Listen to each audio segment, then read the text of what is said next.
Yeah. 2021. We still been in the lab, putting in bad work. Put me on. Put us on. Hey, Kodiak. MJ, put me on. Trying it on. Stack a million, then I'm gon' get money when I want. Say something, say I won't. Get mad when I don't. I get mad when I don't. Trying to get on. Stack a million, then I'm gon' get money when I want. Say something, say I won't.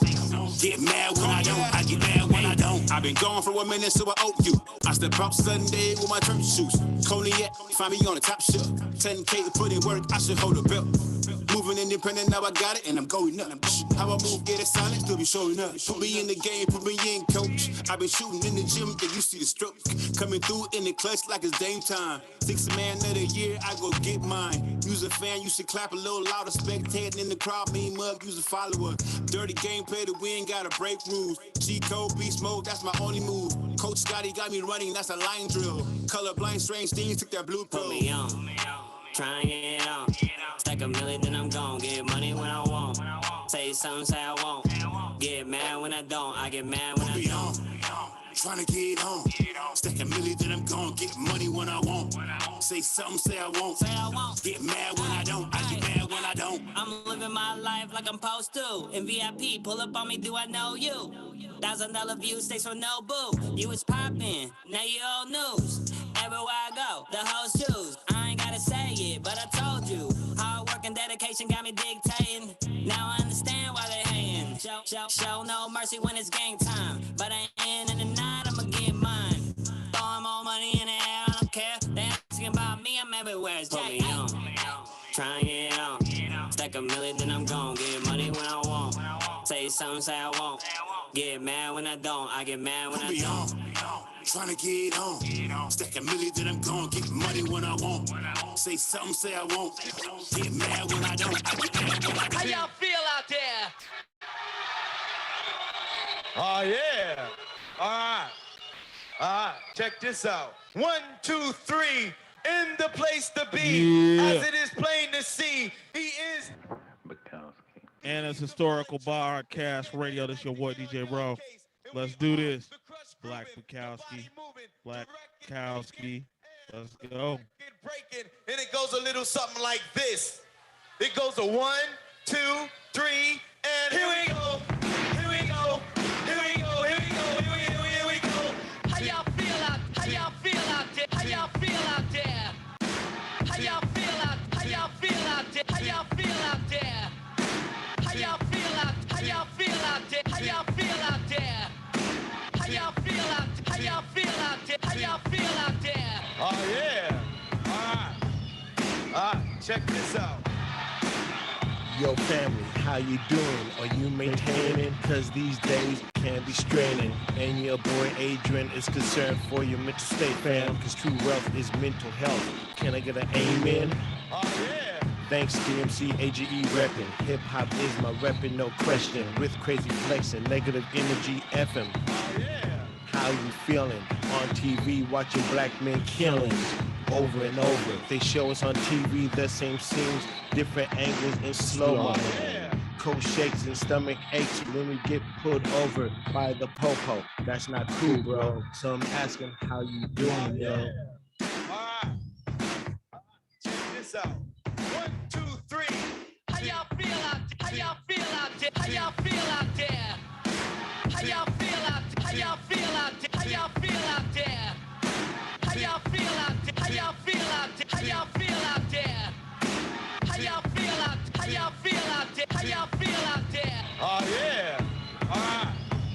All right. Check this out. Can't give hugs, can't show love, and can't show your blunt. Oh, yeah. Can't go out, can't go to a club to stunt, can't even fuck. Oh, yeah.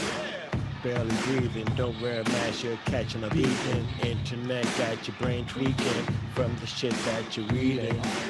Not satisfied with my life, everything I do, I gotta post and get a like. Hopefully I don't get killed by 504, running a red light, Lord knows I might. I'm about to lose my mind. but I smile like everything is fine, like Jean Grey and Krell Chris. That's why I gotta ask y'all this.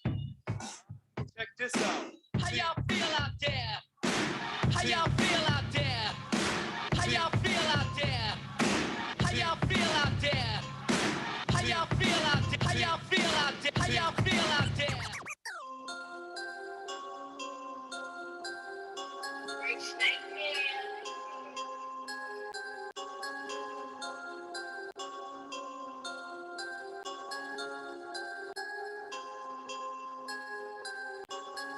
Papa get popped at your mama and Papa gon' cry at your funeral. Get wet like a urinal, gun in my curio, hot out and straight off the cereal. Ain't no need to play hero repairing, go straight to your casket preparing for burial. What you hear out your stereo playing is Jackie explaining that I am not scared of you niggas. I am not scared of you niggas. I am not scared of you niggas. I am not scared of you niggas. Motherfuckers sleep good at night. Come to my hood at night. Niggas be flagging, jeans sagging when packing the ratchet. Let's get understanding that I am not scared of you niggas. I am not scared of you niggas. I ain't scared of you motherfuckers. Look at me dead in my face. You can tell by my expression. I am not scared of you niggas. I know that you niggas flexing. Nigga, rap your profession. I know you not real in the truth, you be stretching. Hit the booth or grab weapons. Keep it real with the work, get which one is your preference. You never sat in the cell, you never had to post bail. Yo nigga locked in the feds, why you eat good in Excel? Making somebody snitching. He the reason your bitch is in your position. My brother's my keeper. I compete the reason that there's been a division. Real niggas die, doing they time, only a few that rap. You niggas rhyme, you niggas cool with real niggas that's doing that. Get shot at, you ain't shooting back. Ain't that squeaky ass record you got, it's just proof of that. Making records by moving packs, you are whacking, the truth is that I am not scared of you niggas. I am not scared of you niggas. I am not scared of you niggas. I am not scared of you niggas. I'm out, I get my shine on. I told her no quickie, she let it I take long. Green lights all night, boy, I can't go. Summer when I showed up, don't know how I got home. Every time I'm out, I get my shine on. I told her no quickie, she let it I take long. Green lights all night, boy, I can't go. Summer when I showed up, don't know how I got home. Every time I'm out, I get my shine on. I told her no quickie, she let it I take long. Green lights all night, boy, I can't go. Summer when I showed up, don't know how I got home. Every time I'm out, I get my shine on. I told her no quickie, she let it I take long. Green lights all night, boy, I can't go. Lil' mama killer, how she drop that ass. Her body look good like an hourglass. Coke bottle, top model, she go hard, full throttle. Do it for the low, all the school. Tryna get business, do what it do. Tryna buy real estate, get a house. That's that shit about. I'm into that, I'm talking racks. I'm in the game, I'm tryna master that. Buddha collector, bread inspector. Me and her, we get cheddar together. I'm talking to Hector, he sent the pack in. Say no more, we packing long nights, long flights, taking risks, winning this world we in. It's yours, my friend. Driving hella fast off the hit, smoking. Man, I'm poking. Later on, she know I'm stroking, getting this, going hard all day long, man. I do it, boy. Yeah, Mr. Manny down. Damn, you know I put the hammer down. When they around me, the pennies down, and they know I'm with clouds. When it's Naeem, it's Julio. I got the hook shot, I'm Kareem though. She shaking her booty like a movie though. I probably like the girls in the video. She said she needed all, man, she wanted the world. Told her she get it, gonna go, girl. Summer when I showed up, don't know how I got home. Every time I'm out, I get my shine on. I told her no quickie, she let it I take long. Green lights all night, boy, I can't go. Summer when I showed up, don't know how I got home. Every time I'm out, I get my shine on. I told her no quickie, she let it I take long. Green lights all night, boy, I can't go. Summer when I showed up, don't know how I got home. Every time I'm out, I get my shine on. I told her no quickie, she let it I take long. Green lights all night, boy, I can't go. Summer when I showed up, don't know how I got home. Every time I'm out, I get my shine on. I told her no quickie, she let it I take long. Green lights all night, boy, I can't go. Ride around town, she be knocking me. Mad cause your girlfriend jocking me. I ain't really tripping about my broccoli. All about that, trying to prophecy. West in this bitch, nigga. Let's go. Blaze up, nigga. My niggas, we win it, we grind till we get it. Ain't taking no losses. No losses. From start to the finish, my nigga, I been in this shaking them off me. Yeah. Got niggas with triggers that's ready to squeeze anytime it's a problem. These bitches, I use them, that kitty abuse it, bust big and play possum. Damn. Doc say I'm sick, I need an antidote. I'm on drip like the motherfucking faucet broke. I write the coldest shit a motherfucker ever wrote. I got $1 million mind, I ain't thinking broke, nigga. Getting my paper, that's straight cheddar cheese. On mom, you can't fuck with me, bitch, nigga. Please, on my pro shit, you are not in my league. Niggas acting like new bitches starting to bleed. What you talking about, nigga? My team is the illest, my clique is the realest. For real, we stay dripping with sauce. Every nigga around me is a boss. Every nigga around me is a boss. From start to the finish, from sundown to sun up, we getting it winning, they taking a loss. Every nigga around me is a boss. Every nigga around me is a boss. Smoke good, nigga, and I choke good, nigga. Blowing backwoods in the backwoods, nigga. Your bitch little dick say it's so good, nigga. Fuck me, fuck you, when it's all good, nigga.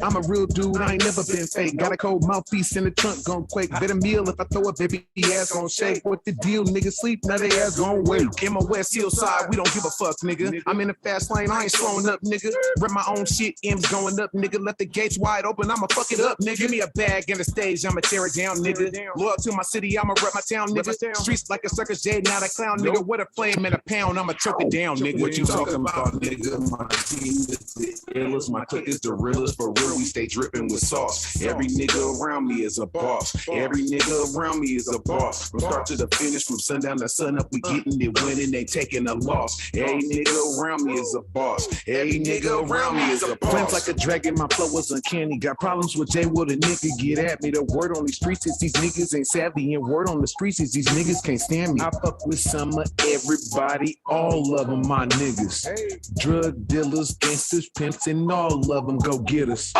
All about my cheddar, nigga. Don't fuck with me and try to twist it up. They calling Jay a greedy nigga. Them money bags, I can't get enough. While I was raised was rough. Kings never bluff. Caught slipping cold, nigga. Run it up. Keep the chopper tucked to protect the bucks. Niggas testing us, trying to fuck him up. Fall in, my nigga. All my life I've been a grinder. Beginning to the end, all my life I've been a rider. Dead presidents involved, I'ma pull her all night. They keep showing her ass, I'ma put it inside. What you talking about, nigga? My team is the illest, my clique is the realest. For real, we stay dripping with sauce. Every nigga around me is a boss. Every nigga around me is a boss. From start to the finish, from sundown to sun up, we getting it winning, they taking a loss. Every nigga around me is a boss. Every nigga around me is a boss.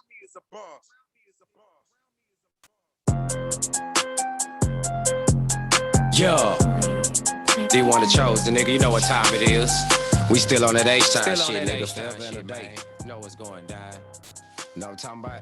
Yeah, heard they been looking for me like I've been hard to find. Bitch, I've been out on my grind like COVID, shutting shit down. Still on that big dog shit, I'm a rep for the town. This Houston shit running through my blood. I'm a product of screw music, slabs and syrup. Ain't another place like the Dirty Third. We been getting it in, what the fuck you heard? Sliding through my city like a Hellcat. Just made 30K, I'm running up the racks. Blowing big gas, them loud packs. No safety belts, but the car strapped. Like a round of applause, you could get clapped. Like shoulder straps, the city on my back. I'm trying to bring it back. A couple platinum plaques go around my neck like Mr. T was back. Yeah, I pity the fool trying to hate on dude. I'm a real nigga. Who the fuck is you? Stood in them trenches, shit on my shoes and got it out the mud like I'm supposed to. Mama always said I would amount to something. Even when a nigga wasn't nothing, I held my head high and kept hustling like OTB. Yeah, nigga busting like 18 wheelers. Yeah, I kept it trucking. Took some losses, bounced back, but fuck it. Collected money like it came through customs. Lesson learned, I ain't stressing nothing. God good and I'm so hood. Still sit on leather when I grip the wood. Turn the corners in that CTS. Glass foes and this dripping.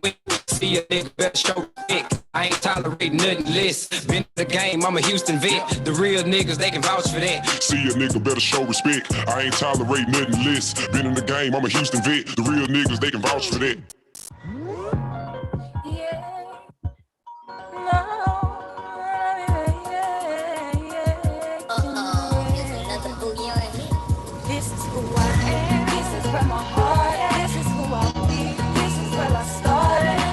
Making my way, it's all about the fame. I've been making my way. Who I am, from my heart, this is who I be. This is where I started. And I've been making my way. It's all about the fame. I've been making my way. Yeah, I've been in this thing for for a minute. With my head up in the clouds, hoping that I finish. I be rapping, I be singing to the day I die. Ambitions of a true survivor, so there I ride. It's my reply to the whole world, know my name. Lights, camera, action to the top, all the way. Yeah, there I go with a smile wrapped around my face. Knowing that I made it all the way with God's grace. I found my place with harmonies, keys and melodies installed in my brain. The hustle of psychology possibly made me this way. Since 7 years old, I've been rocking the stage. And now I'm all grown up and I be doing the same. This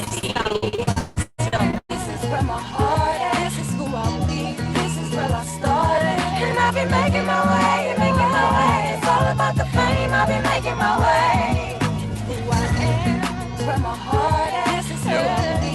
This is where I started. And I've been making my way, making my way. It's all about the fame. I've been making my way. Ain't no living in this world for free. We all lie for them dollar bills. I'm stacking it in gold, we trust. I got my eyes on the prize, no falling off. Every day is a struggle, but I'm devoted to the cause, so I'm going out. Hustling in these streets on the paper chase, doing features and shows. Get my exposure, that's the reason they wanna hate. But tell me what you know about me. This shit ain't come overnight. Hell, I've been grinding since the age 13. Learned my game in the streets from the OGs. They taught me get money and fuck these haters, let them flow like a wind breeze. D1 don't depend on no man. If it ain't about money, it ain't about me. That's the motto with Master Plan. I do this for my kids and my family, cause I'm all they got, they need me. So why the fuck would I stop? I'm destined for success, and it ain't come easy. Had to keep my head up, cause the rap game needs. This is who I am, this is where my heart is. This is who I be, this is where I started. And I've been making my way, making my way. It's all about the fame, I've been making my way.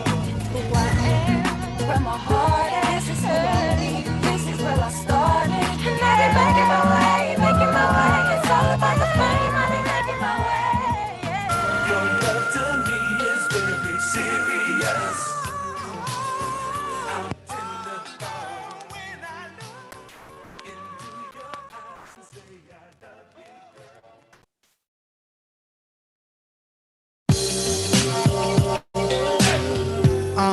Yo, CA baby, West, hey yo, yeah, MC Wicks. Hey, yo, what up? Another day, another dollar. I'm trying to get till I'm rich for myself, fuck a bitch. Raised in the gutter, I was hot, not the trick. I kick game and ism is so slick. It's a blessing that I even exist. Trying to manifest my dreams and revenue streams. Lexus with the sun rubbed down and feel the breeze. Ratchet bitches in the bottle with Hennessy. I pop my collar, I know that they feeling me. I'm connected, don't make me your enemy. Legendary, speak on me for the centuries. I keep it playing, I guess it's a Cali thing. Authentic, not a script on your TV screen. See me with 40 midgets up in the limousine. Put your mind to it, you can do anything. Put your mind to it, you can do anything. Another day, another dollar. I'm trying to get Benjamins, I ain't living like this. Another day, another dollar.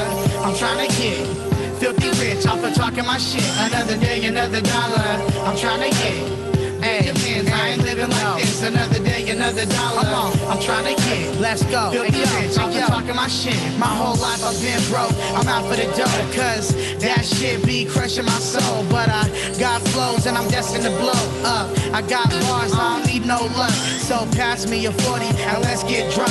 If you love the West Coast, throw your fucking dubs up. If the bitch out of pocket, tell that hoe to shut up.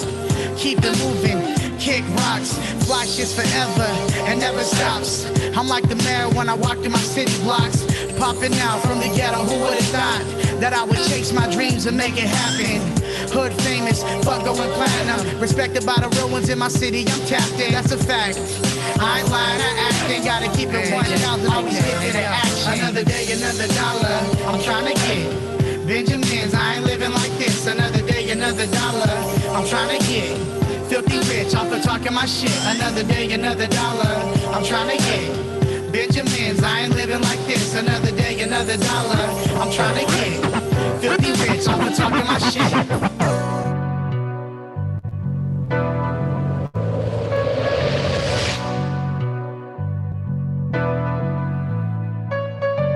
Gotta make me a way. Gotta figure it out.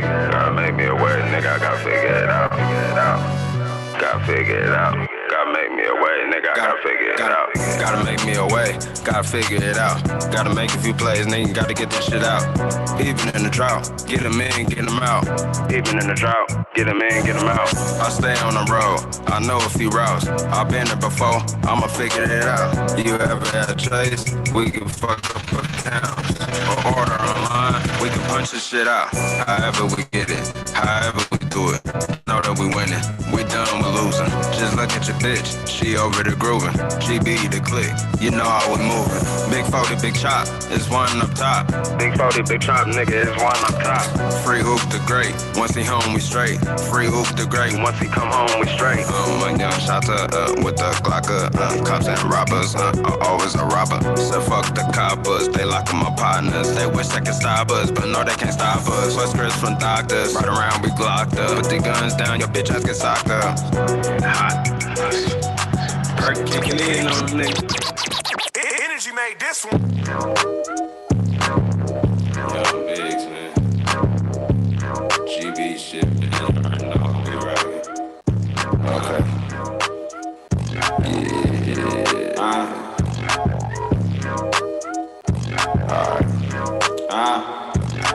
Big booty bitch. Big booty bitch. I said big booty bitch. Big booty bitch. What you do? I said big booty bitch walk in the club booty stank. Got yellow dick back there, but a cootie stank. Flame with desire, my nigga need a new fragrance. Rolled up a 3 and pop the perk, I'm feeling lazy. 26 with a 50, that's my little baby. And she kinda crazy. I know, yeah, she kinda crazy. Fuck it, and she do you shady. That's my little baby. Okay.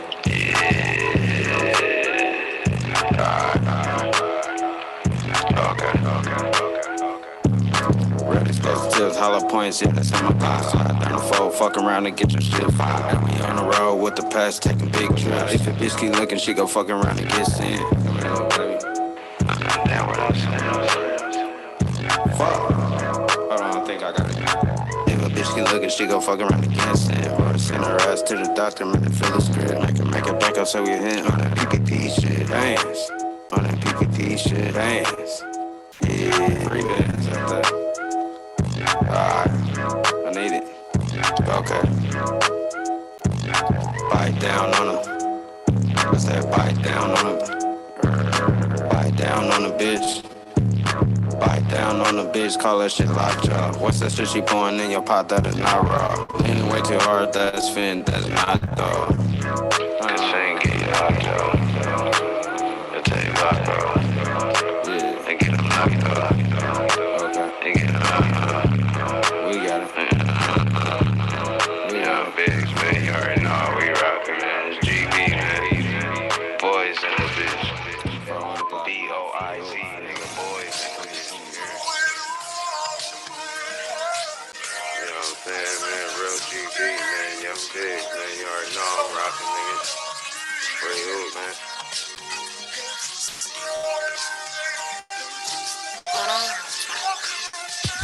Perkin 5, Perkin 10, Perkin 30. Got it all. We getting money, little baby, we ain't worried. Hell no. Keep a 30 on me, baby, call me Curry. Bookie blunt in this bitch, got it musty. All hard in this bitch, call me Kobe. 20 on that bitch, call that bitch Ginobili. All hard on the neck, I can the donkey. But when I see your ass in person trying to be on me, fucking shit. Stop it, nigga. Man, you need to stop it, nigga. Talking shit ain't poppin', nigga. Man, my niggas really rockin' and we droppin', niggas.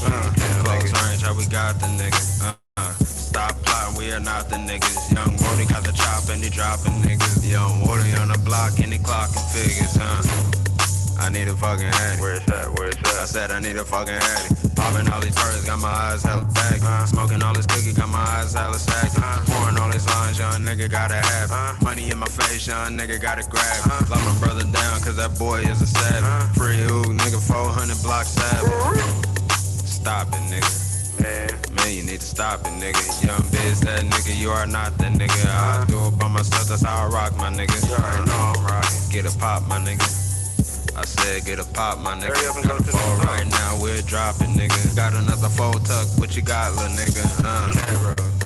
I just copped another 6. This Nigga tryna pay a bill. Each line, nigga, I ain't cutting no deals. Still a no deal, and we cracking all the seals. Lucky I didn't charge you 120. She get it for the doctor. I know it ain't sealed, but I know that bitch proper. And I love my doctor. He keep filling scripts, man. I love my doctor. I love that nigga. But he tripping cause I smell like cookie. He said, freshen up, boy, you can't be a rookie. We done did this shit before I made a soft 20. Keep running up the skull like some fucking bullies. Bullies with fullies. But them niggas bullies with fullies. You don't want them GB niggas coming, man. They'll come through and start drumming, man. Hey. Yeah, man, you already know we rocking, man. GB, man. Told you niggas, man. Yeah, this your boy DJ, bro. You listening to the GB Boys Bigs. You know what I'm saying? Representing out of PA. They doing their thing, so we're going to keep this going. DJ Rowe and his historical podcast radio.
All right, everybody. That's Afro Soul.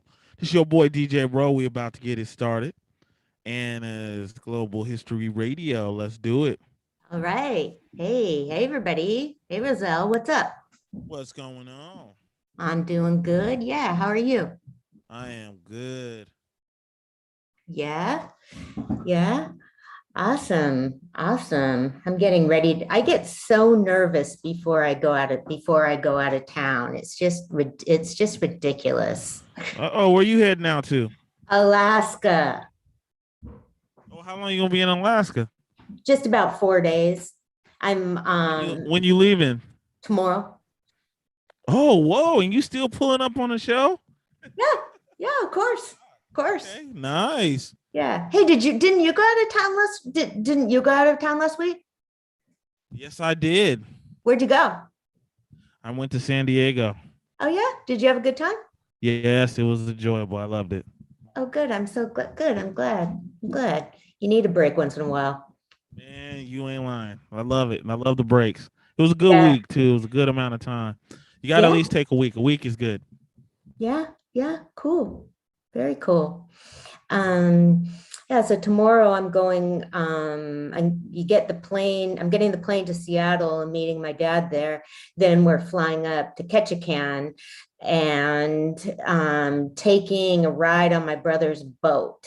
He goes up there for a month in August. I think I mentioned it, and coordinates people coming up to visit him. It's crazy. Man, you got to bring me back some kind of like jerky fish or something. Okay.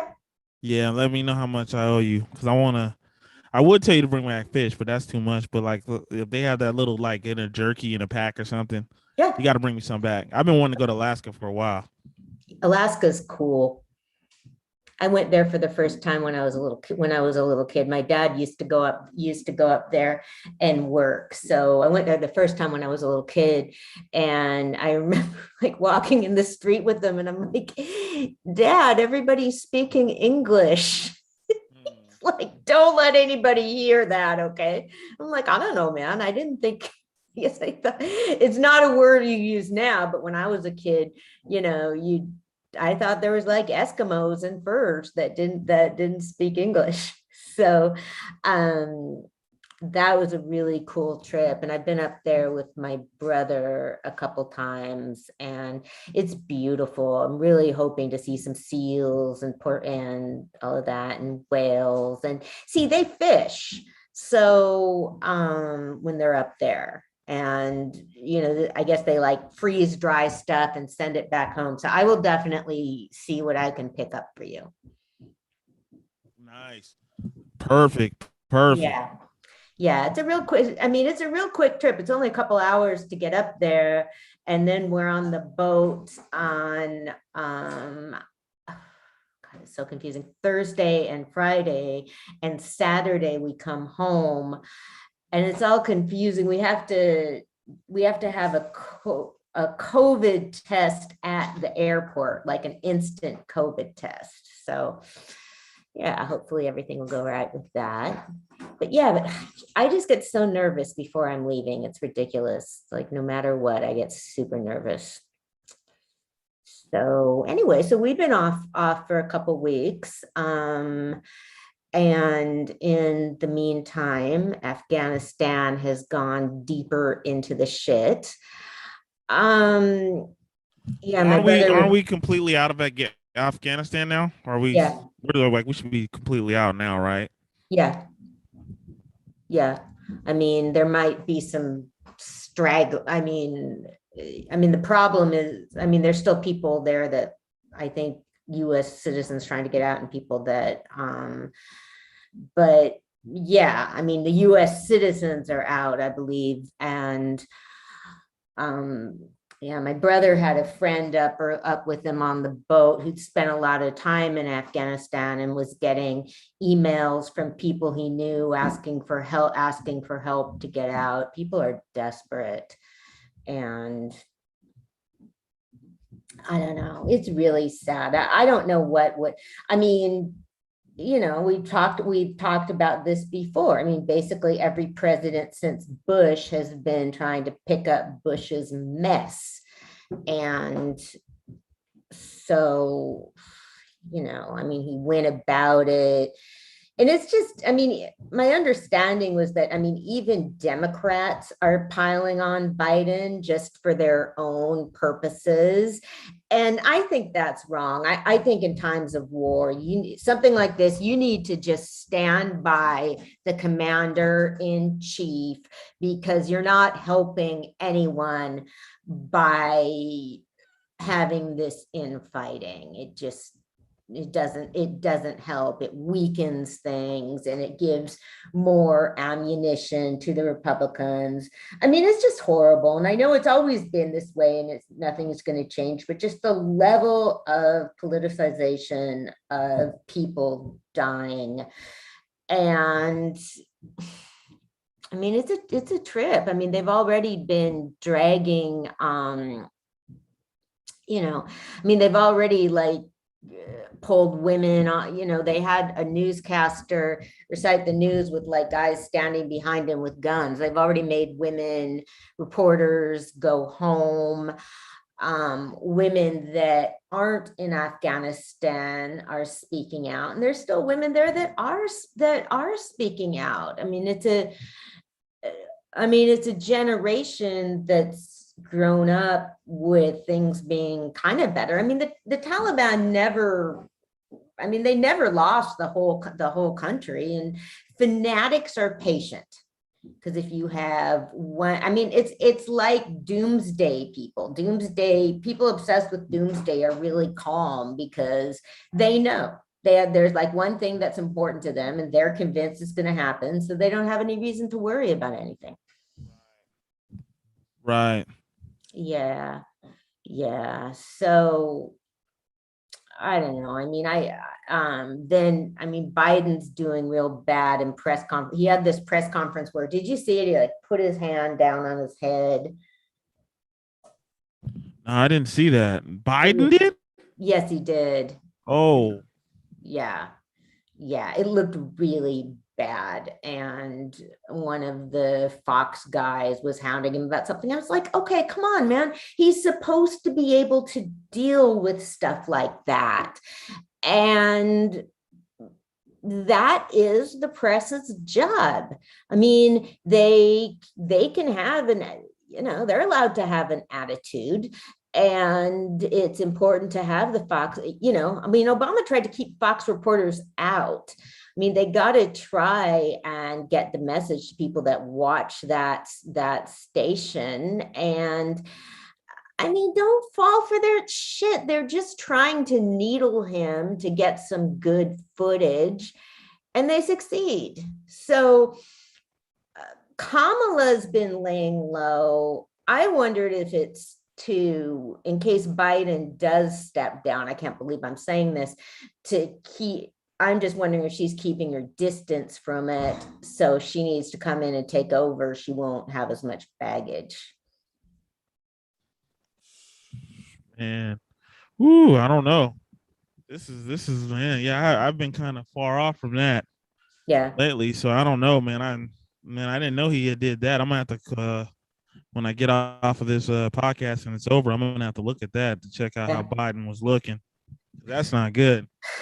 It's sure not, and I mean, something like calling a country the wrong name. I mean, mixing up a name or something when you're speaking, that's no big deal. I mean, that doesn't, but like, whoa, what do you mean you're falling apart? So that's a real matter of concern. I mean, meanwhile, the Taliban is trying to form relationships with other countries. And so China just swoops in and are forming business alliances with the Taliban. I mean, I'm not too sure. I mean, they've made a lot of money over the years selling opiates. I don't know if they really have any legal industries, but that doesn't matter. I mean, there's people will always figure out a way to make money. Right. Yeah. So they are going in there and, they don't give a shit about the human rights. So I don't know. I mean, I've been thinking a lot about the Cold War this past couple of weeks because of the stuff I'm working on. And I'm wondering if it's going to be the third Cold War. I mean, because I don't even know. I mean, what sort of relationship Russia's going to want to develop with Afghanistan. Yeah, I mean, it was never going to work to have the military, you can't use guns to fight an ideology, and that's what the Taliban are. But, and then there were, and then there hasn't been any US soldiers killed in Afghanistan in quite a while. And then there was an explosion and 13 soldiers were killed. I mean, I just got to imagine, like, for their families and all of that, you think your loved one is almost home, like, okay, the mission's almost over, they'll be, and then like the last couple days they're killed. So really sad, really, really sad. So I have not seen you since the Thurgood Marshall night. Yes, you have not. You Yeah. have not. So Yeah. how did that go? How did the reviews go for Thurgood Marshall? Do you think you're gonna do another one? Yeah, I will. I need to figure it out, with the money. I mean, I don't necessarily I don't want to do another event there until I know there's more people coming in, because I just don't, it's just too hard to pay for it. But I mean, what I really want to do is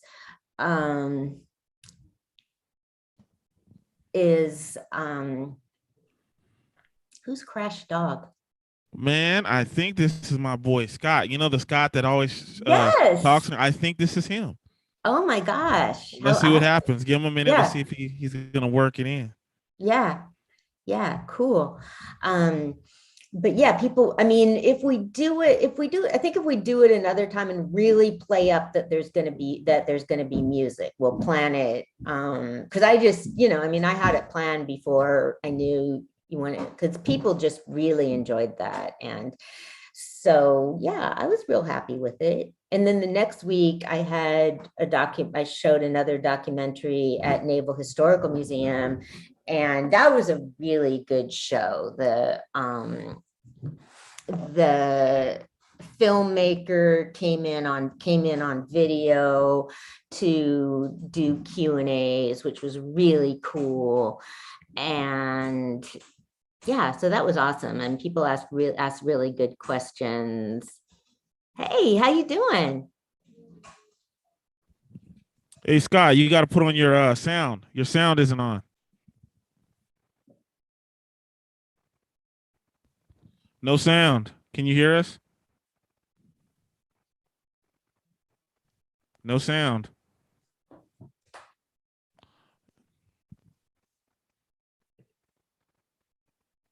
Yeah, I don't see a mic. Where is that? Yeah, that's what I'm. Yeah, you don't have any sound, dude.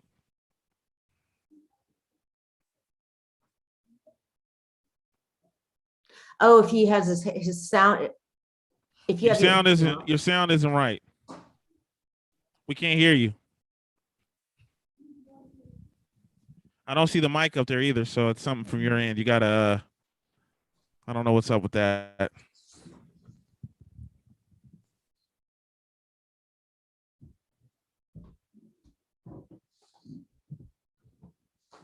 Okay, hold on a minute, everybody. We're trying to get this figured out.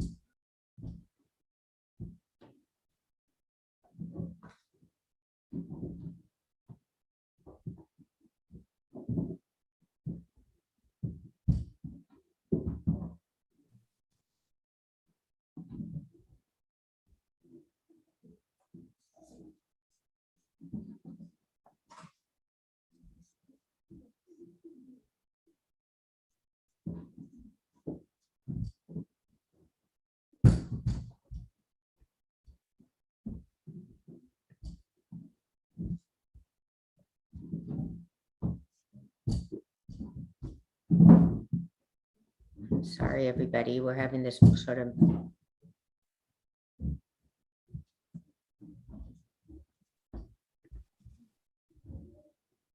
All right, he's about to leave for a second. He's gonna fix it real quick. He'll be back.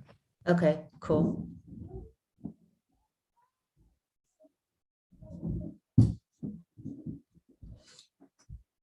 Yeah, we're going on.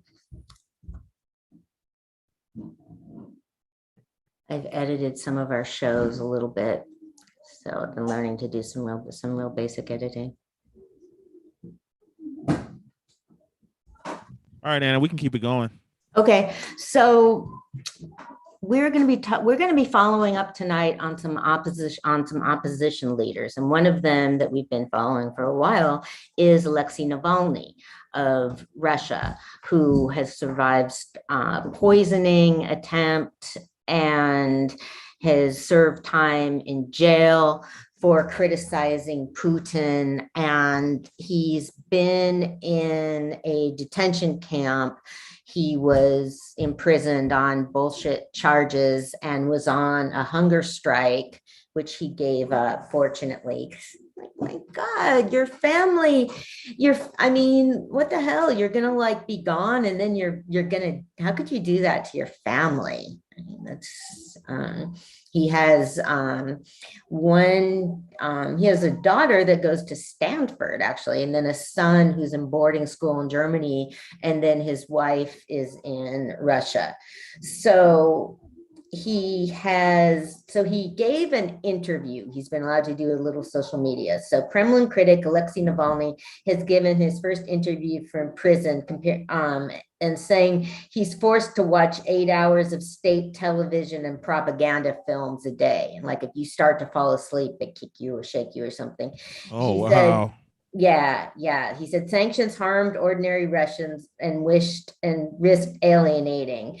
And he said, when we cook, this is a quote, when we cook, I always remember the classic scene from Goodfellas where the mafia bosses cook pasta in a prison cell. He said, unfortunately, we don't have such a cool pot and pasta is forbidden. Still, it's fun.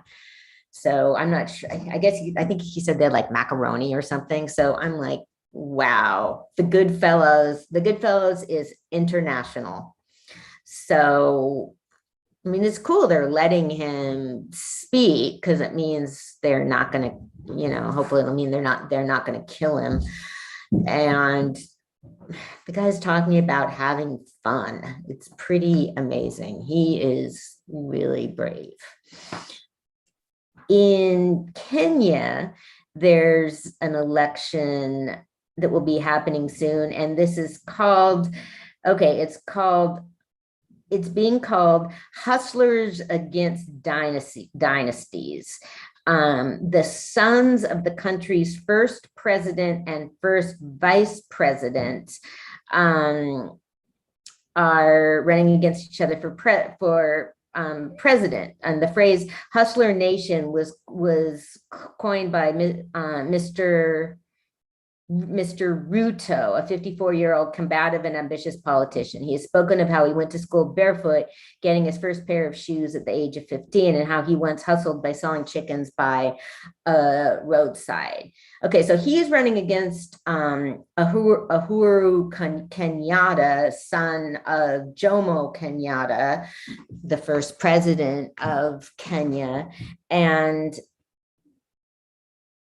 this has been coming up because an opposition leader, it was elected in Zambia.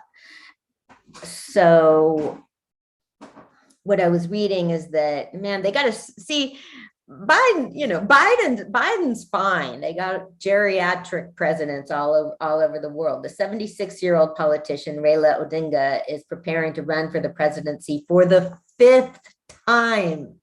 Okay. Oh. Yeah. So everybody just, if you don't get what you want, keep going. Okay. That's the message here. Raila Odinga was also the longest serving political detainee and has been instrumental in the fight for political reforms. So I don't know, man. See, I'm trying to get back to I'm working our way back to, I feel like we've kind of like neglected, I've kind of neglected some of the news and stuff I used to do. So I'm trying to work my way back into that. Okay. Opposition leader Hakainde Hichilema wins the election. Okay, this is, sorry, I fucked up. Okay, he's the one during a long political career that saw him fail in 5 previous bids to become president. Mr. Hichilema was brutalized, tear gassed, and even detained for a traffic offense in 2017 that was deemed treasonous after his convoy failed to give way to the motorcade of outgoing President Edgar Lungu. So, okay, I apologize. His win has been heartening for Raila Raila Odinga, the opposition leader in Kenya. So 76 years old, served time, brutalized, tear gassed, all of that, and still kicking at 76. So congratulations to President Hichilema and to Zambia. You have my hopes and prayers, as they say, that this will be peaceful and prosperous time for your country. Okay, and gunmen in Nigeria have freed pupils who were kidnapped from an Islamic school in May. Some 136 students from the school were seized by gunmen demanding a ransom. 15 students escaped in June, and a further 6 died while in captivity.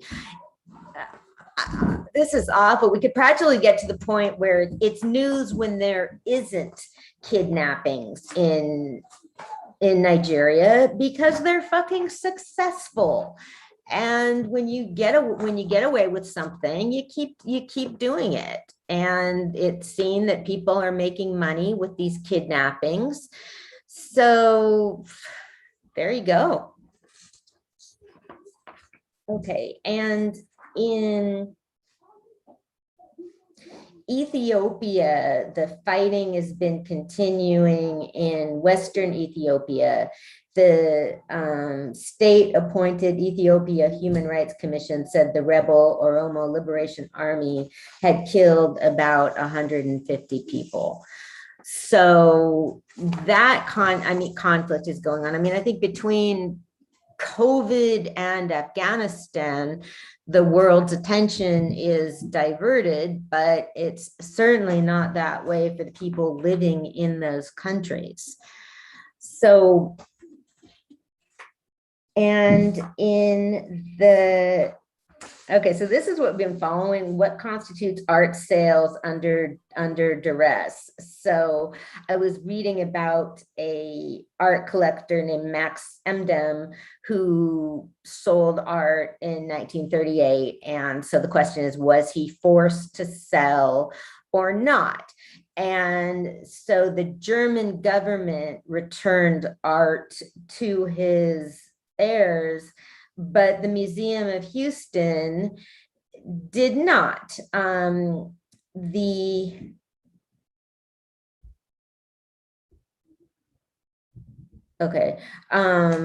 are saying that this was bought in good faith. And, you know, I mean, I kind of see the lot. I mean, you know, the German government, I mean, for them, it's like atonement. But if this piece made it to the museum, I mean, who knows how many owners it's had.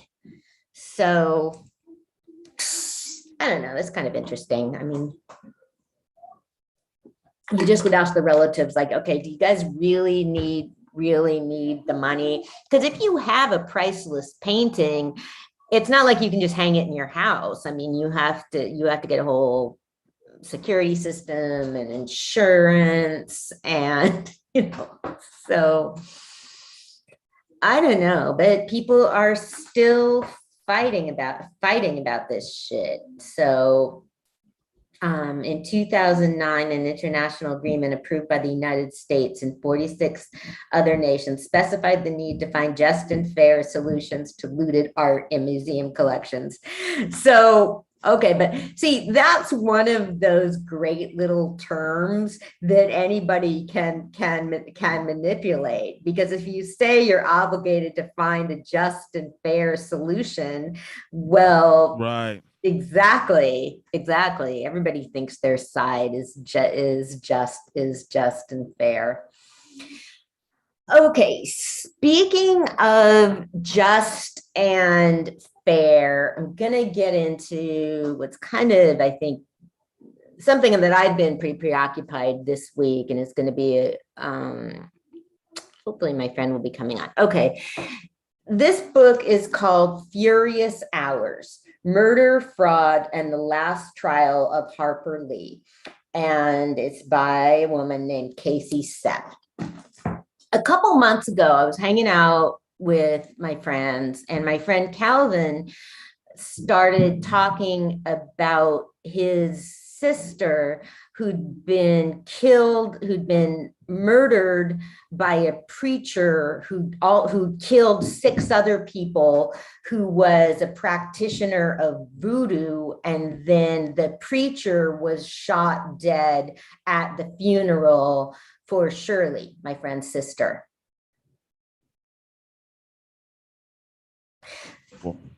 Yeah, so, you know, not something you kind of expect to come up in conversation. So I was like, wow. So, you know me, I went home and started immediately looking it all up online and saw that this case has gotten attention because it concerns, it's now all attached to Harper Lee, who was the author of To Kill a Mockingbird, one of the most famous, profitable books ever. And we've talked about this on the show. For a long time, To Kill a Mockingbird was considered by the establishment, at least, to be the book about racism. And it came out in the early 60s. For its time, it was quite progressive, but there's a lot more issues with it now, of course. And I mean, it's still a great piece of work, but there's a lot of other great pieces of work.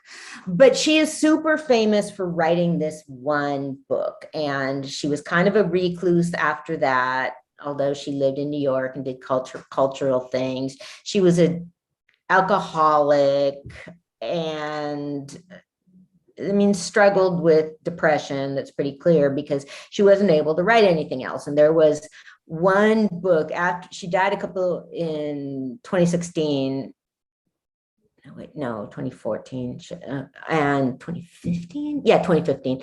And a book was released posthumously called Go Set a Watchman.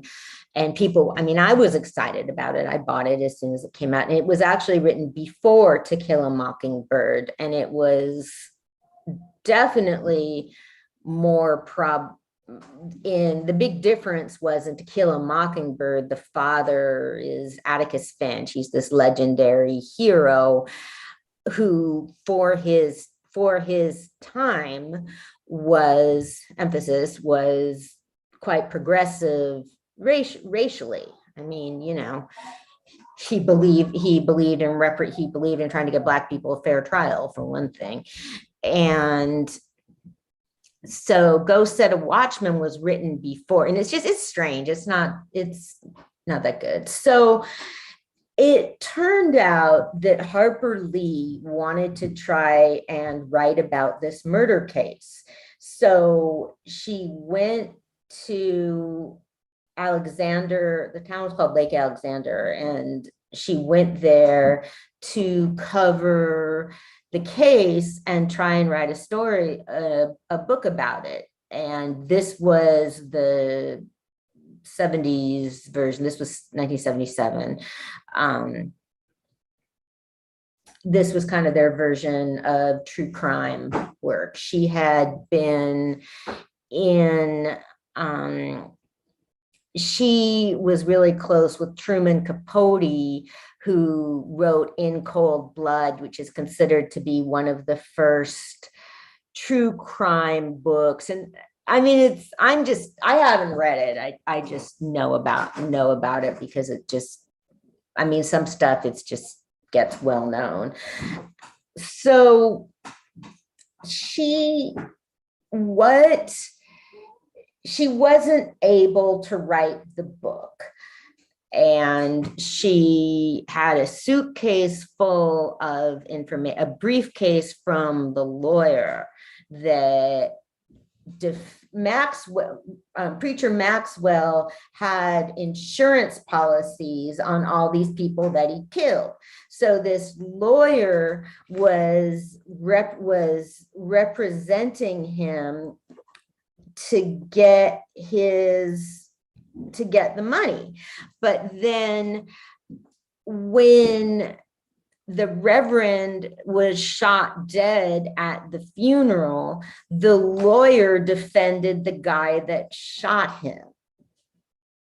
So it was, I mean, they never really even explain, and you know, you can kind of figure like, okay, he must have been crooked because you're defending this guy it was so obvious that the Reverend had killed these people. His wife died and was found dead in her car, and the next door neighbor said that the wife Mary Lou had been going, that she'd gotten a call that he was having car trouble and he was going to pick him up, and then she never came back. But then that woman recanted her story, and then within a year she married the Reverend because her own husband had died.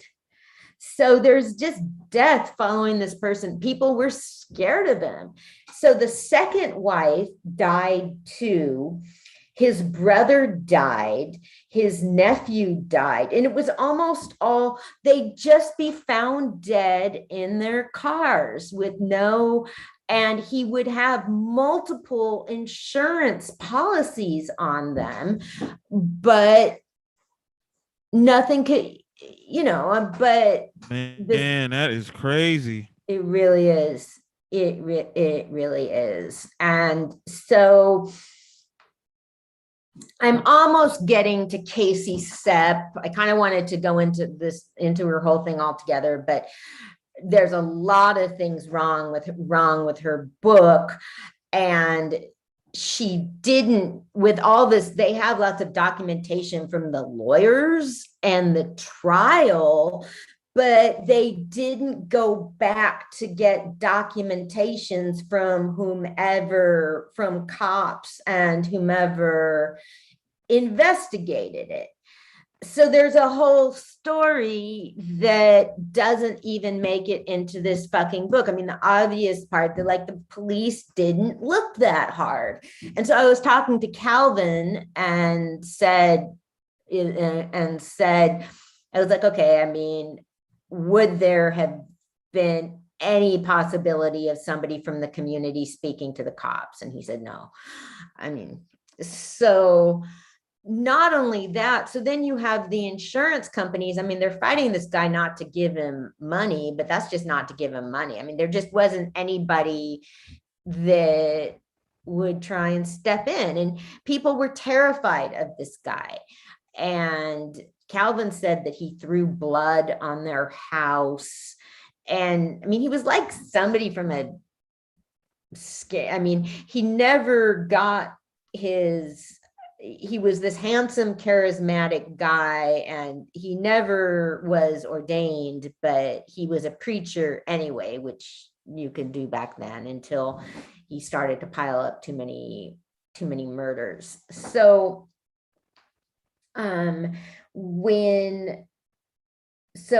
Shirley Ann Ellington was 16 years old and was staying with them. Her Maxwell's wife was the best friend of Shirley and Calvin's mother. And so Shirley, when it was 16, she went out at night and was found dead underneath her car. And it was claimed that she'd gotten a flat tire and jacked up the car, and it fell on her and killed her. Yeah, she was a mile away from her house. She was a 16-year-old girl.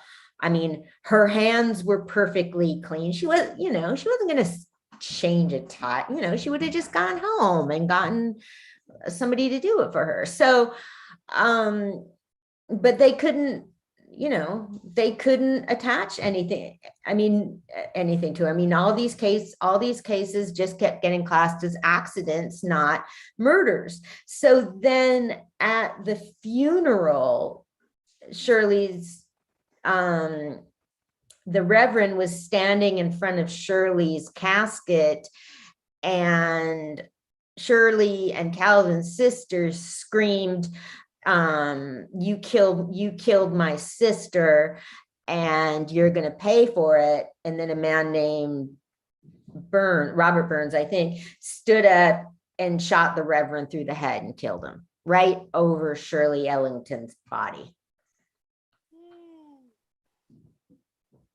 Yeah. Wow. Yeah. And so there were reporters everywhere.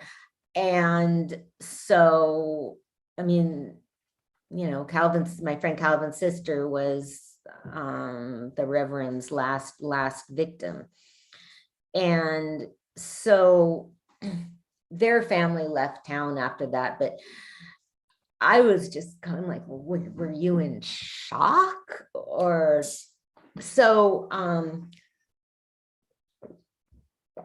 so there were articles about it at the time, but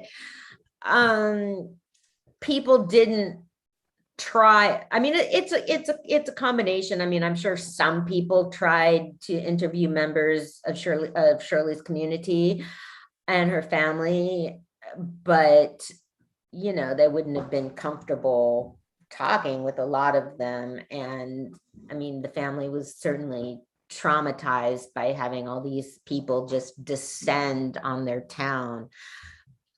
So anyway, Harper Lee became interested in this case and went to cover the trial of Robert Burns.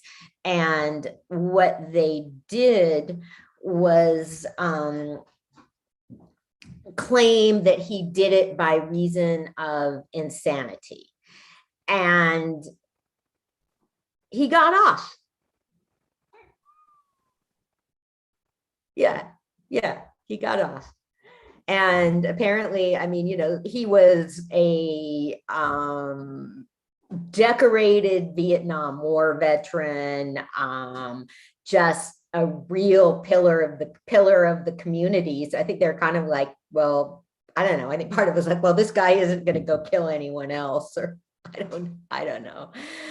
But so that was the story. And Harper Lee, the lawyer gave Harper Lee a briefcase with a bunch of information about it. Harper Lee was going to write a book called The Reverend. That's what she was calling it.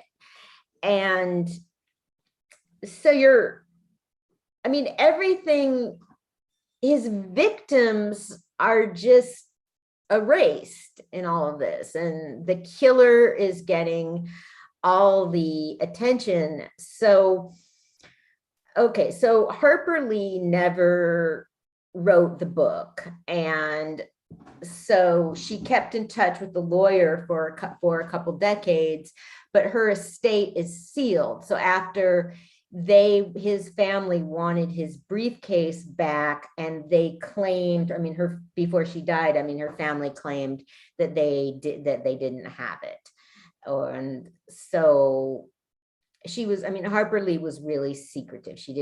Her archives are, I mean, it's too bad. It's like, what do you want?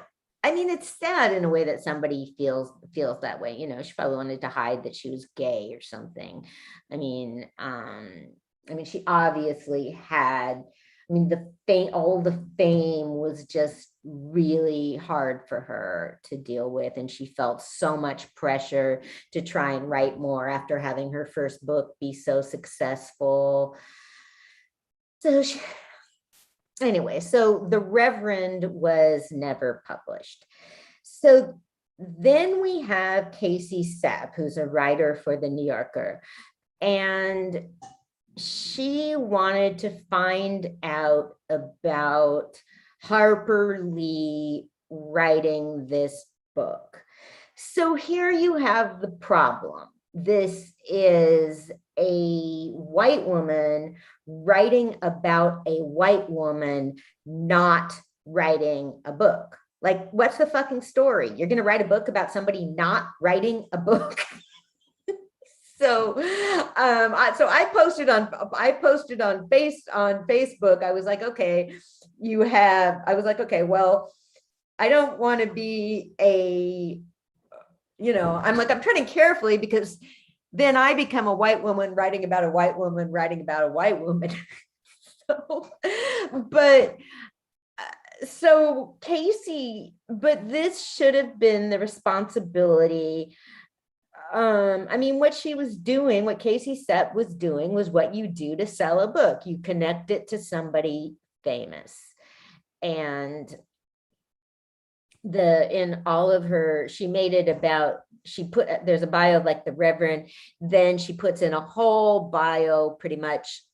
She writes a whole lot about Harper Lee, who's been written about, she's been written about endlessly. She's been portrayed in movies. There doesn't need to be another book about Harper Lee, and she wrote about the lawyer. And I wasn't really that interested in the lawyer. I just kind of, I skimmed that whole part. I was like looking for stuff about my friend's family. So that's what the book is about. She barely mentions she doesn't do any questioning. The whole way she treats the family is just really wrong. She puts down that this particular summer was difficult because the Reverend and his wife were having problems with Shirley being 16 and acting up. Okay, if you're don't believe, like, okay, well, Shirley was staying with a murderer. She was probably scared as shit. He may very well have been molesting her or something. He was such a fucked up guy. So to me, that's just the writer not questioning, not even trying to find out anything about Shirley Ellington. So she didn't, and then she wrote, so Calvin and me were talking about it. So he brought it up 2 days ago. And so that's when I went to I'd been meaning to find the book and had forgotten about it. And that's when I went to find it and was doing some more. I wasn't going to tell him I'd been looking up all this stuff until he brought it up. But Casey Sepp had written him. He dug around and found the letter. And I just thought it was tacky as hell. I've done stuff like this. I was trying to find out information about somebody who died a long time ago. And so, I wrote to them, and you just have to be, and he didn't write, the relative didn't write back. He didn't want to fucking talk to me. And I just thought that she was going through, like she says, I'm working on a book about the author Nell Harper Lee. So she doesn't even say it. The book's about Harper Lee. I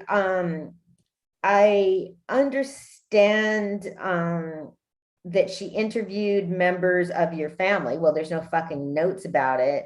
But she said, I realize that while much has been written about what happened in Alexander City, your family has not been included. So I hope that you will talk with me so that your memories and experiences can be represented in your own words. So she's kind of saying the whole thing, but I'm like, you need to put it better. If I was trying to write a fucking book about this, and then she said, perhaps even if you are not willing to be interviewed, then you will consider sharing any written material like letters or church bulletins or photographs from your family's history, so that in that way, at least you can be included. Okay, like you're asking people that don't want to talk to you to just send you their family stuff. And, you know, I mean, so far as I'm concerned, she gave up way too easy. I mean, you know, she wrote that one letter, and so yeah, so that it was just fucked up. And so I talked to my friend Danette, who's a African-American journalist, about it. And I mean, there's nobody to prosecute, so they can't really go back and do anything legal. And they don't, you know, I mean, it's not like they could get any money from Casey Sepp, because, you know, I mean, the book is very much not about their family. But I recorded Calvin last night just saying that he wanted the family to be represented. And I just said, did anybody have any doubt that the Reverend had done it? And he said no. So I mean, it's a story, just the bigger picture is the indifference by law enforcement, and what the fuck, and the fucking publishing world. That, okay, I mean, this lady writes for the New Yorker, so she's extremely well connected, and she's a good writer. The book's very well written. But it just shows that if you have these connections, and then you're trying to get even more connections by writing a book about Harper Lee not writing a book. It was a fucking bestseller. And so I wrote on her Twitter wall, because I also wanted to be careful. I mean, I don't have the sort of following or anything that would start a bunch of Twitter drama, but this is the sort of thing where people could turn like, oh, cancel her, she did this, she did, you know, that's not going to happen. So, I mean, I didn't want to write like nasty shit. I wrote that I am a friend of the family, and they want to know if it's being optioned for a film, because they never got any money. So yeah. So Calvin's family left that town after that. It was just too traumatic. So there you go. That's crazy. Okay, in other publishing news, there's actually some good news about publishing. There's, oh shit, okay, my fucking print, I don't have this author's full name. There's a book, and I might talk about it later, called The Other Black Girl, that's about a young woman working at a publishing company, and then another young black woman comes to work there, and the story's interspersed with two women that were 20 years before them that inspired them. That one of them's work had disappeared, but it's really good. And so I wrote on Zakiya Henderson's wall that I'd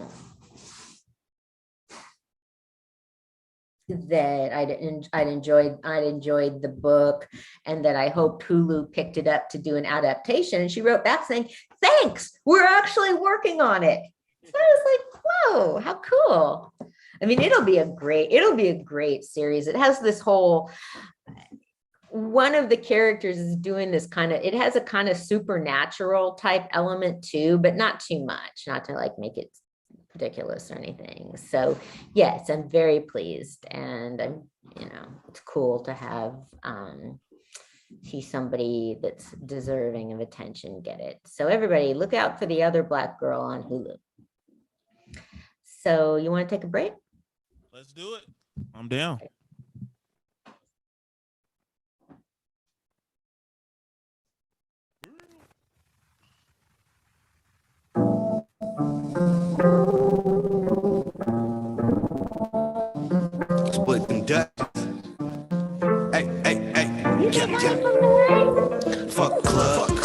still turn up. Couple baby mamas in the building, give a fuck. Bunch of bottles, time to pour up. You already lost. Check the score, bro. Fuck the club, still turn up. Couple baby mamas in the building, give a fuck. Bunch of bottles, time to pour up. You already lost. Check the score, bro. Fuck the club, dog. I'd rather count 100,000. Mike Jones, they ain't like me then, but they like me now. I've been turning up too much, had to calm it down. Me and Gutter twinned up, knock him out of bounds. Yeah, the party don't start till I walk in. And I got them blocks in, nigga ain't no boxing. We done got our bread up, ain't no stopping. Hold on, what the price is? Oh, yo, we copping. Hey, fuck going to the club, I'd rather cut a honey. Niggas doing too much, you won't do nothing. Pole on me right now, I'm in the booth clutching. Draco got a rope on it, we gon' club him. I'm through struggling, I can't do it no more. Days when I ain't made shit and still had to pass shit. So hey, remember, blick it up now, I ain't gotta pass the stage. That weekly pain shit, I'm trying to pass along. We still turn up. Couple baby mamas in the building, give a fuck. Bunch bottles, time to pour up. You already lost. Check the score, bro. Fuck the club, still turn up. Couple baby mamas in the building, give a fuck. Bunch bottles, time to pour up. You already lost. Check the score, bro. Yeah, there go. Wow, Chandre. What? Hey, please don't get me started. Extended the clip to 18, now we don't get caught it. Walking to the club, I'm looking for a Meg Thee Stallion. Hate on us, I hit your neck, your back and body, yaddy yaddy. Break it, bitch like this karate. What? Drip Fiji water. You don't gotta wonder, that bitch with me like a stalker. I got feet up in the field, US name in soccer.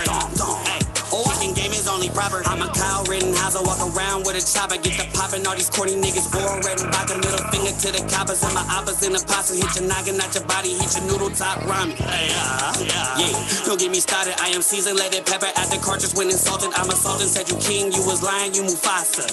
So I stopped them out once I dropped them. It's a riot in this bitch, 40 goons like Alibaba. It's a dying in this bitch, 45 knock off your stomach. If you die up in this bitch, no ambulance is coming for you. 96 Honda, try me, I get started. Please don't get me started. Extended the clip to 18, now we don't get caught it. Walking to the club, I'm looking for a Meg Thee Stallion. Hate on us, I hit your neck, your back and body, yaddy yaddy. Break a bitch like this karate. Drip Fiji water. You don't gotta wonder, that bitch with me like a stalker. I got feet up in the field, US women's soccer. Hey, kicking game is only proper. Well, let's start it. Got a GD, still retarded. Gang banging, made me the smartest. Don't remember you from the apartments. One call for the cockpit, little homies come pull up horseshit. Pick whatever they grab it, cock it. Pick whatever they can rob and lock it. Chandre, every season I link it with Old Bay. I be trying to get her for the bag while y'all trying to rack legs. I keep it simple while y'all on that wish it add eggs. Family guy, I got the lowest while y'all on that giggity giggity. Carnivore, red to see like a dinosaur. Out in public like Ola Major. You don't know me like Christian Dior. Out on the floor with a dime. Give me some more like Busta Rhymes. With my max, we commit crimes. If she at Amazon, I'm gonna climb. Feeling like she in a bind. I got what she needs in time. She got Chandre in his prime, so I need her to get back in line. Tony Hawk, I'm on my grind. Where's Waldo? I'm hard to find. She watching, can't read the signs. Fucking with me costs a fine. Please don't get me started. Extended the clip to 18, now we don't get caught it. Walking to the club, I'm looking for a Meg Thee Stallion. Hate on us, I hit your neck, your back and body, yaddy yaddy. Break a bitch like this karate. Drip Fiji water. You don't gotta wonder, that bitch with me like a stalker. I got feet up in the field, US women's soccer. Hey, kicking game is only proper. Now that we know how music is made, we will proceed to the next lesson. Harmony.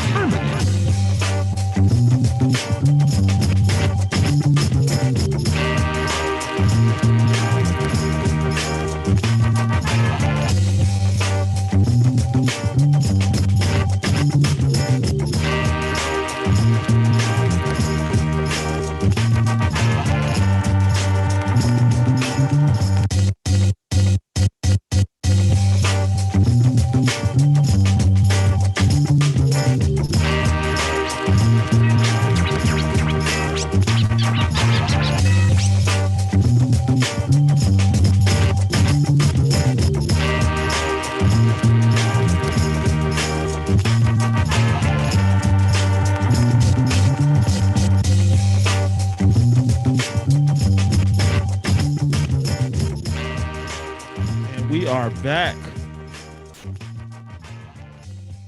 Anna, you in the building? Yes, I am. Let's do it. Okay. What did you just send me?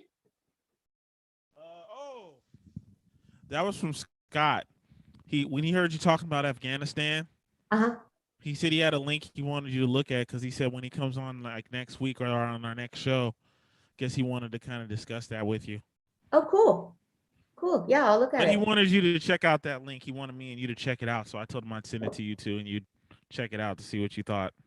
Yeah, I will. Cool.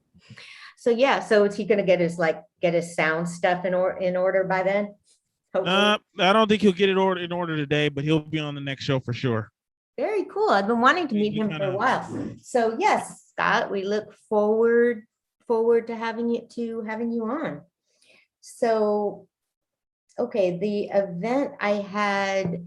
Okay, so we did the. What did you think of the Thurgood Marshall film? I thought it was a good film. I thought it was a really good film. I liked it. I enjoyed it. Yeah. And by the way, so everybody knows, Anna chose a dope. I mean, it was the best area to do an event. What was the name of the place? Elegant Events Enterprise. Yes. And as of now, even during COVID, they are still hosting events. So you guys need to check them out. I mean, Anna chose a nice spot, especially, I don't know how everybody else feel, but for the DJs, I literally had the whole top area. It was lovely. I mean, I don't even think some of did some of the people even know I was there? No. I don't think some of them. I think there was only one guy, and that's because he kind of saw me, the guy who you were talking to, but I don't know if everybody even knew I was there. It was kind of cool. Yeah. Well, it was well, he really knew the music. So that was part of it. And then, yeah, some of the other people but that's what we need to figure out is doing it. Cause yeah, I mean, it was just such a gorgeous place. And see, I was so sort of preoccupied by being in such a gorgeous space. I didn't set up the tech in time. So I was like, God damn it. So, I saw how that happened. I was like, uh-oh. I know. But you know what? The good thing is, I hate to say it, let's just say you didn't have any music or anything. You would have been kind of stuck. At least you had music to keep it going. That would have been a bad point right there because everybody would have just been kind of all eyes on you type thing. Yes. Yeah. Having the music was really cool for that. So that helped. Yeah, I saw that. That helped a lot. And then, yeah, and it was good because my friend Mark Lampkin was there. Thank you, Mark Lampkin. And it was a preview because the next week we did, I showed Summoned, Frances Perkins and the General Welfare. And I hired Mark for that because we did a Zoom with the filmmaker coming in. So that was pretty complicated. He had an assistant working with him to do that because we had to get the cameras set up, and Mick was kind of on the screen, but then people came up to the microphone to talk to ask him questions, and I decided I need to talk more at my shows. So I was talking more. I realized what he does. I love the archival footage in Mick Cowet's film. He just does such a great job finding it because that's what a documentary needs. I don't want to go watch a film where people are just talking about something. I would just right. So with the Thurgood Marshall film, he had such great footage of the schools and a recording of a child being interviewed about his school and photos of lynchings. And, you got it. Some of those were more famous, and so, but the, you have to show those to show what he was dealing with. But, all the photos of the schools, that was so cool. I hadn't seen those before. And then, so you see and understand what Thurgood Marshall was up against. And with the Frances Perkins film, he shows child labor and the effects of having no workplace safety on people. And he showed what factories were like. So you understood what Frances Perkins was working so hard to get across, to have the 8-hour day limitations and regulations on child labor, safety in workplaces. So I had really wanted to ask him about that. So he said that like getting that footage is, he said it was what he's most proud of with his films, and that he just spends hours with it, and that it's really expensive to use the footage. So a lot of the fundraising he does is to get to do that. So yeah, it was a really good film. And he, I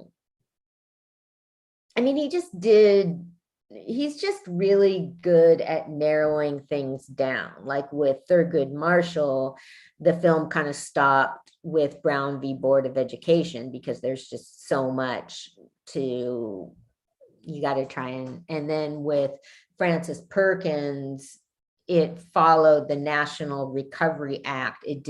There's a lot of stuff it just didn't get into because it couldn't. It must be so hard I wanted to keep those films down to an hour.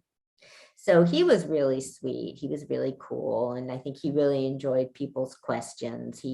People were really interested in how the film was made. And they were asking him, well, how do you pick people to do films about, and how do you find people to interview for your films? So there were about 20 people there. That was, whoo. Yeah. It was decent. It was decent. Yeah, that's the big thing about, I mean, when you do an event at a place that already has its own crowd, where people are used to coming and seeing stuff, it's a lot easier. There were people there that it was on, if I do something at the museum, it'll be on their website and they'll be promoting it too. So that was the thing with the crowd at Elegant Events Enterprise. I mean, it's real hard to get people out to an unfamiliar event. I mean, to an unfamiliar place. It's just a lot harder to get the publicity out. So, I mean, it's always a balance. I like trying new places, but you know, I mean, I was pleased at who showed up. So that was all pretty awesome. It felt really good to be doing things in person again. Yep. Well, I mean, like you do with what's the other one you normally do every year? The Bayard Rustin Symposium. Bayard Rustin. If yeah. you keep it going, you'll start having a lot of people coming. So yeah. It's just a matter of just consistency. Yeah. Oh, I do. I mean, the Bayard Rustin Symposium, I mean, definitely has its own crowd by now. It was just, I mean, the combination of it being COVID and everything, it's just hard to get people to come to a totally new space. But yeah, we got to put our heads together with all that and, you know, do a show. And yeah, so I planned the Bayard Rustin Symposium for January is already set, and COVID permitting and all of that, Robin Washington is going to fly in again. I'm going to show the film You Don't Have to Ride Jim Crow. And yeah, you remember him from a couple that was at the Empress. So he's just, yep, I remember. Yeah. So that'll be really cool. And we're hopefully going to we're going to be publicizing QR Hands posthumously published book of poetry. QR spoke and read poetry at the very first Bayard Rustin Symposium. So he passed away this winter, and I really wanted to honor him, and it will hopefully promote his book. And hopefully it will be a celebration for my book. The artist keeps rescheduling our appointments, but like artists, what are you gonna do? They're like that. So, okay, that'll be, and then in October, I'm going to screen My Name is Polly Murray, about Polly Murray, the poet, lawyer, and priest. I've been waiting for this film to become available, and I got sick of writing to the filmmakers, and the film is going to be released on Amazon. So I'm just setting up, I mean, I'm not waiting around for them. I'm just setting up the event. I mean, if anybody's bothered, if you don't charge, you can show it. And, you know, I can't imagine anybody's going to try and like bug me about it. But if they do, I can just say I'm not charging. So fuck you. And Polly Murray was a poet too. So I'm going to have young Mila, who 12, I think, recite some of Polly Murray's poetry. I was going to ask a couple different people to do it, but then I was like, fuck it. Mila's going to be real enthusiastic about it. I don't want to chase a bunch of people down. But yeah, so that'll be interesting. That'll be an interesting thing to promote. And yeah. So that'll be cool. Polly Murray Day. Polly Murray Day, I'm down. Good. It'll be an act. I mean, after doing those 2 evening events, I'm like, okay, it'll be a relief. I'm gonna go back to doing something in the afternoon. It's just, you know, if I do something in the afternoon, it's just a lot easier financially. So yeah, but you know, big thanks to people that made it happen, you know, because if I'm gonna have, in order to do stuff at a place like Elegant Events and Enterprise, you know, I have to, you know, get donations. And then the show at the museum was a benefit for the museum. So they were staying open for that. But you know, I mean, if you're gonna have them stay open at night, you usually want to pay something. Look who's here. The Queen is in the house.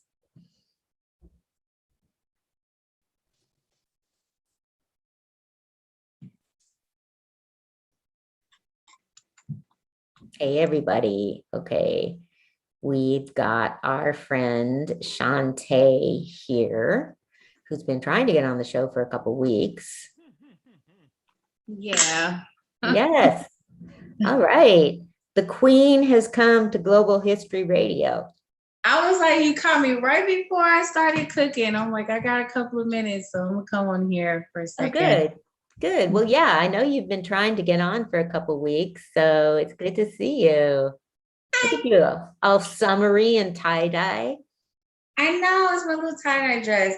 It's hot. It's hot out here, so you know. Yeah. What's going on? How you feeling? Hi, Ro. What up? Doing pretty good. Yeah.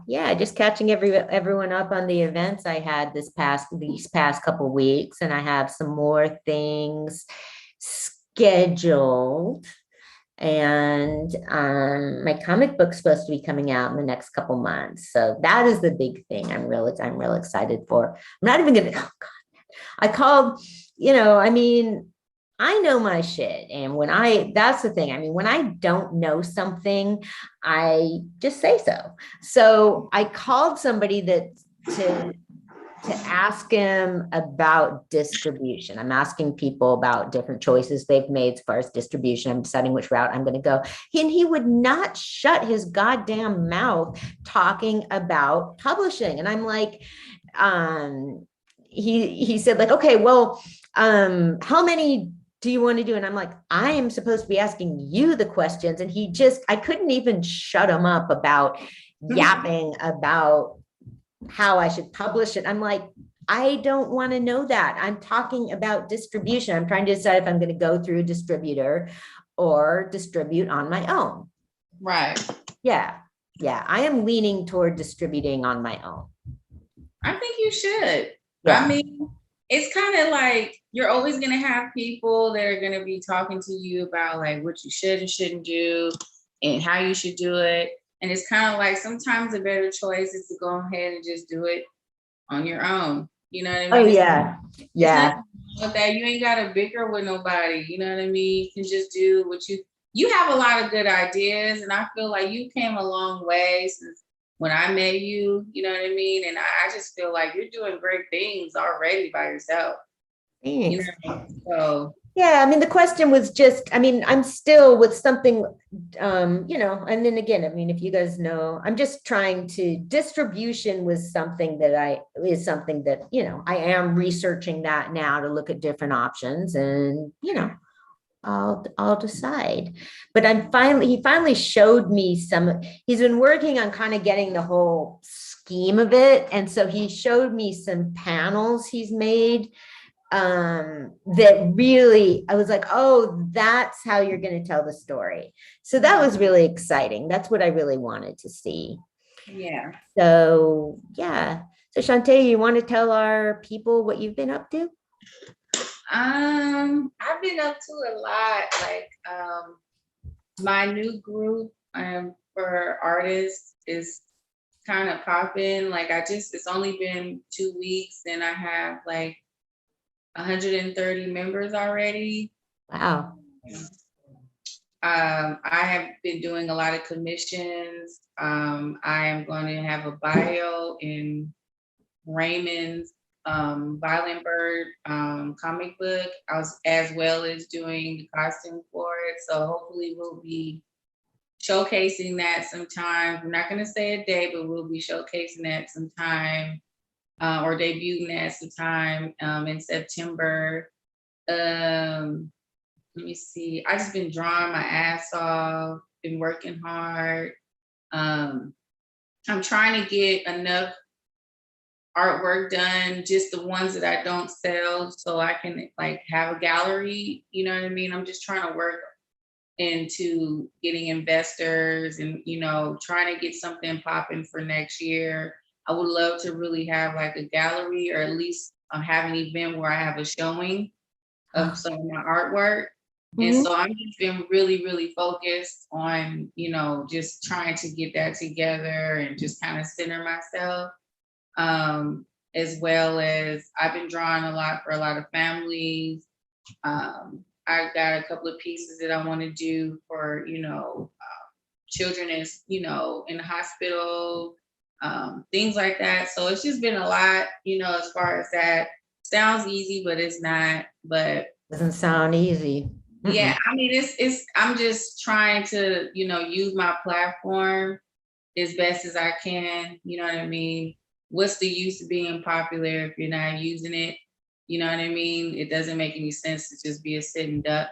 So I'm just using what I got to do what I want. And what I want to do is to touch people. And then of course I got a couple of cosplay events coming up too. I've been making costumes and designing this and designing that for people. And it's just been a lot, you know what I mean? I haven't taken a break, but hopefully I can soon. But I mean, I don't know. It's a lot going on, but that's just like the gist of it. Yeah. So do you draw like right on the computer or by hand? I do both. Like sometimes I like to look at certain things.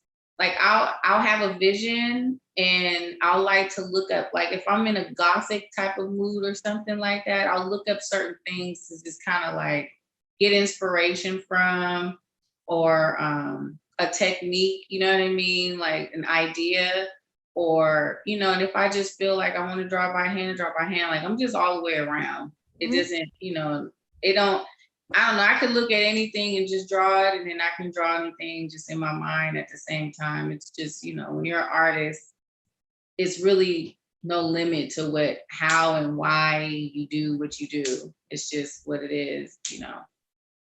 No tracing. We don't do that. That's not an artist, but.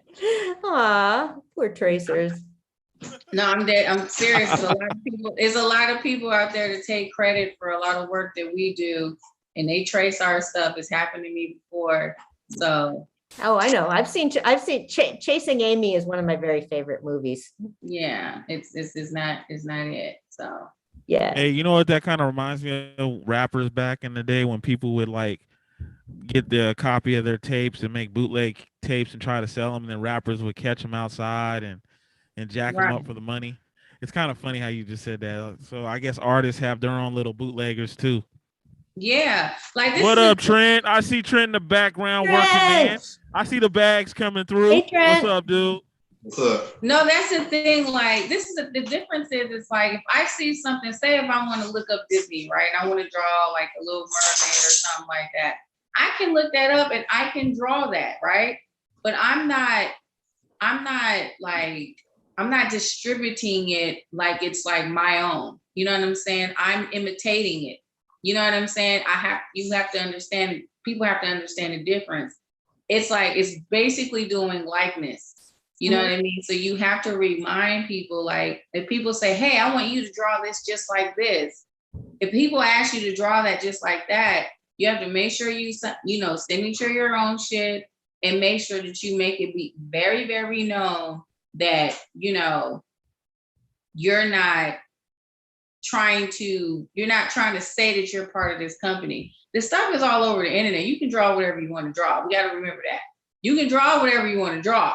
You know what I mean? It has nothing to do with that, but you just give credit, you know what I mean? And just say, hey, I always tell people when I draw stuff, hey, I drew this, I was inspired by this and I wanted that drawing for myself. You know what I'm saying? So you have to make sure you just do the same thing. Like people in music, they sample all the time, not a big deal. But it's like, if you don't show appreciation and let it be known, hey, like you're just sampling and don't care about where you're getting it from, it can be a problem. So yeah, artists have their own thing too. But like I said, I draw likeness. Some people say, I saw this online, but I'm not about to spend this and that. Can you draw that? And so I will draw what they want me to draw. Whatever they say they want me to draw, I will draw whatever. But like I said, it's the internet and it's right there, especially when it comes to cartoons. It's like not that big of a deal, but I try to stay within my lines as best as I can and do my own techniques and artists, artisan, whatever the word is. So, you just got to be careful, you know what I mean? Because like I said, I've had people try to say that, like, they print out my stuff and say that they drew it. You know what I mean? If they drew something that I drew, then hey, you drew something, you know what I mean, that I had, and you were just intended, you was doing the likeness. But don't say that, don't print my stuff and then try to sell it off. You can't do that. God, people are so fucked up. Okay. So when you're talking about back in the day, you reminded me of something. Oh God, now I don't know what the fuck is. I just watched a film about a documentary about Drew Dixon. She was the producer that went public accusing Russell Simmons of rape. So there's a film, and the reason I saw it was because what's the name of the fucking film? Okay, yeah, the film is called On the Record. So she produced a bunch of major pieces and artists and everything, but then she was raped and left the company. She couldn't keep going after that. And so it came up because, okay, there was all this stuff with Governor Cuomo, and there's an organization called Time's Up, and it was found out that's supposed to be addressing sexual harassment and all that. And it was found out that the director, that people from that organization were helping Cuomo. They were helping his staffer come up with some reasons. So that's when I first saw Drew Dixon on Twitter saying nobody helped her. And so the film was about, you know, the whole racial divide in all those really public cases. But then after she went public, like 12 more women went public about Russell Simmons. And then she was working for another producer who was somebody else, I forget his name, that was harassing her. And she said that she brought Kanye West and John Legend to meet this guy who rejected them just because he was mad at her. So yeah, I mean, I know you guys have been talking about it on the show, and she kept, you know, I mean, so she's real. She said that and then Oprah was going to pick up the On the Record documentary, and Oprah can just miss me. I mean, yeah. I don't mess with that. I don't mess with that chick. She's a hypocrite to me. I'm sorry for anybody that's listening. You know, I study people. I'm like my own researcher, reporter myself. You know what I mean? Like, I don't like people to give gifts, but ain't sincere on the inside. And, you know, I don't know. I don't never know what team she on. I don't ever know, you know, I don't mess with Oprah like that. You know what I mean? So that's basically how the women from On the Record feel. Because you think, like, I mean, it just shows how difficult and convoluted and complicated it can be for people to get justice, because there's just so much money involved with all these, and there's just going to be people, you know, I mean, Oprah must have had some reason. Money is always the thing. Money is always the thing. Everybody believes that money is always just gonna take away all these little things, and it's like people's lives are affected. You can't just take away what's going on with a bunch of money. You know, money runs out, but those scars are, you know, and those things that happen are, you know, those people are still affected. Yeah. And I feel like, you know, like me coming from an abusive situations, and, you know, it's no secret, but like, you know, a rape situation, molest situation, like, you know, there was a lot of people, like, that's why I started working with women, because I feel like, you know, I had to say something, because sometimes people won't say nothing because they don't feel that they are protected enough to say anything about what's going on. So yeah. And sometimes they're not. See, sometimes I'll feel like there can be this prevailing ethos in the culture, like, oh yeah, you know, speak up about what happened to you, but it's not always. I mean, I don't put that shit on Facebook, you know. Right. It's not that easy. I mean, only, you know, like I speak about it openly sometimes, not in depth, but I speak about it openly sometimes because, you know, I am somewhat of a figure. And then on top of that, I have a lot of women and I have a lot of followers who go through that. And I deal with, you know, a lot of women that I counsel, you know what I mean? And it's important to just never be bullied into being silent. You know what I mean? And I feel like the world that we live in bullies people into being silent, especially women. And, you know, it's not even just women that go through it, but it's just people in general. And it's just kind of like, we have to stand up more. And then if we have people that are, you know, writing books or trying to have movies or things like that to try and help bring awareness to it, I'm for it. You know what I mean? You know, we do, but it's just, you gotta be careful. Gotta be careful. I mean, that's what happened, like with Time's Up. I mean, they manipulated women that were really vulnerable, and they took these stories and then didn't do anything with them.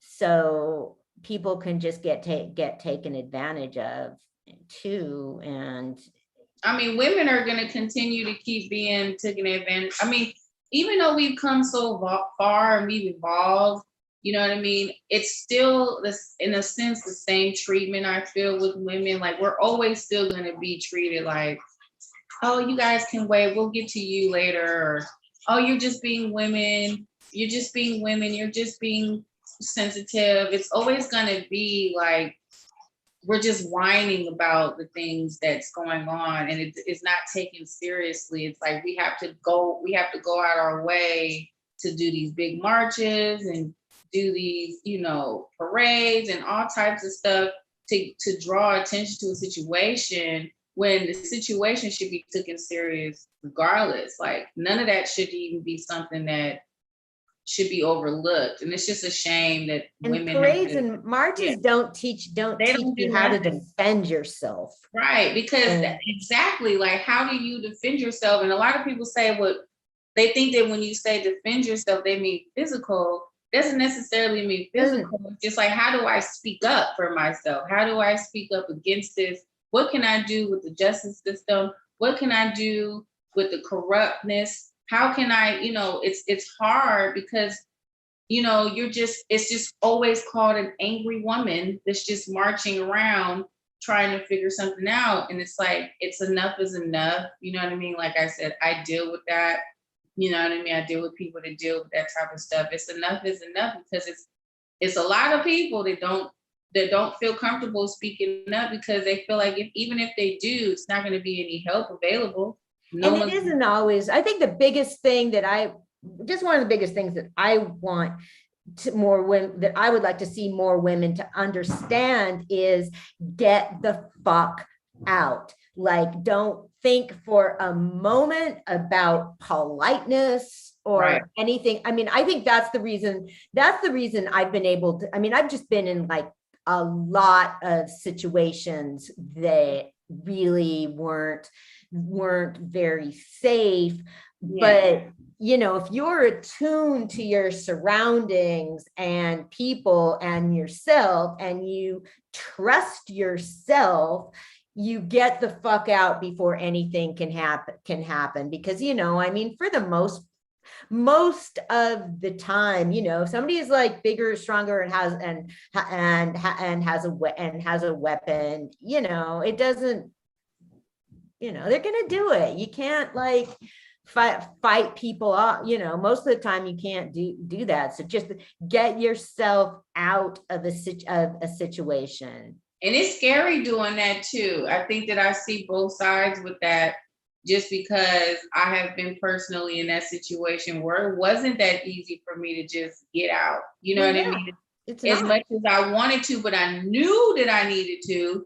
But it just was like, when you're threatened with your life and your, you know, people around you life is threatened and all these other things and all these other, it's like, you think in your mind, almost kind of like when you look at scary movies, you're like, I would have did this and I would have jumped out this window and I would have. It's weird when it happens with you. You're kind of like, you don't be that tough when it's happening to you. And it's like, you be like, damn, I should leave. But if I leave, this motherfucker gonna kill me. It just be like, I think that I want to teach women to understand that the first couple of signs, just pay attention to that.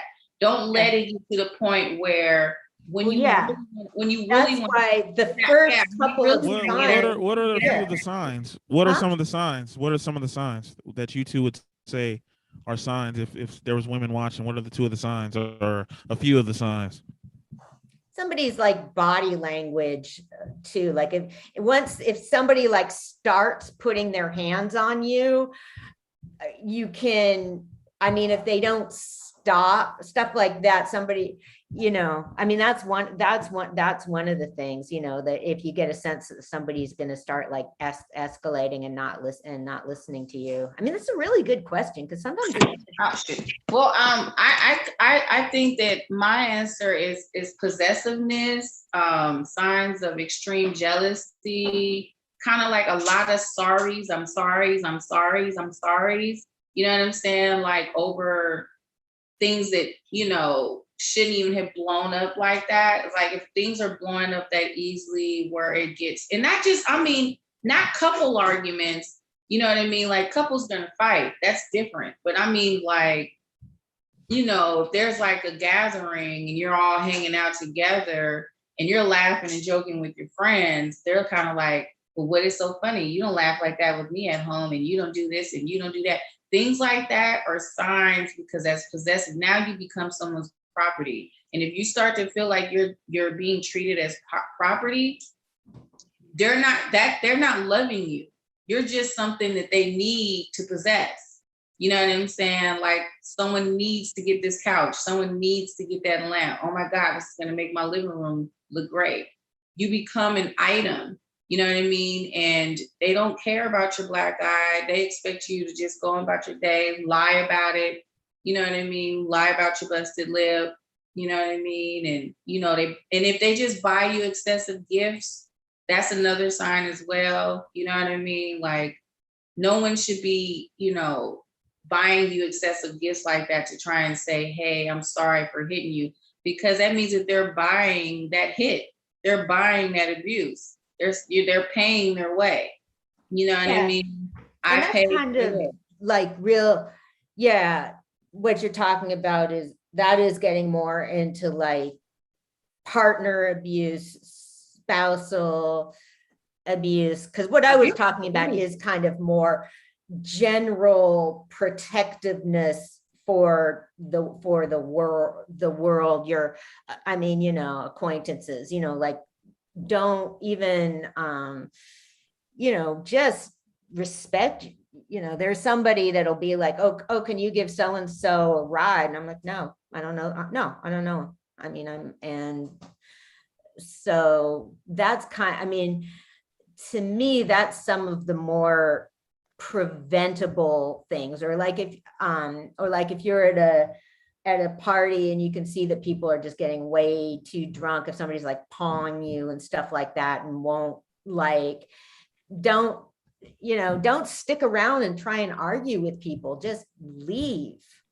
So some people are one-track minded, especially when they're in a group setting. I think no matter how old you are, peer pressure seems to always be existent. You know what I mean? And sometimes people don't want to be that Debbie Downer. And so people will stick around and deal with stupid shit just because they don't want to be a party pooper. And that's what I want people to learn not to do. I mean, you know, yeah. Me personally, I'm very paranoid. So the moment I even feel somebody's acting weird or I feel like the energy is wrong, I'm out of there.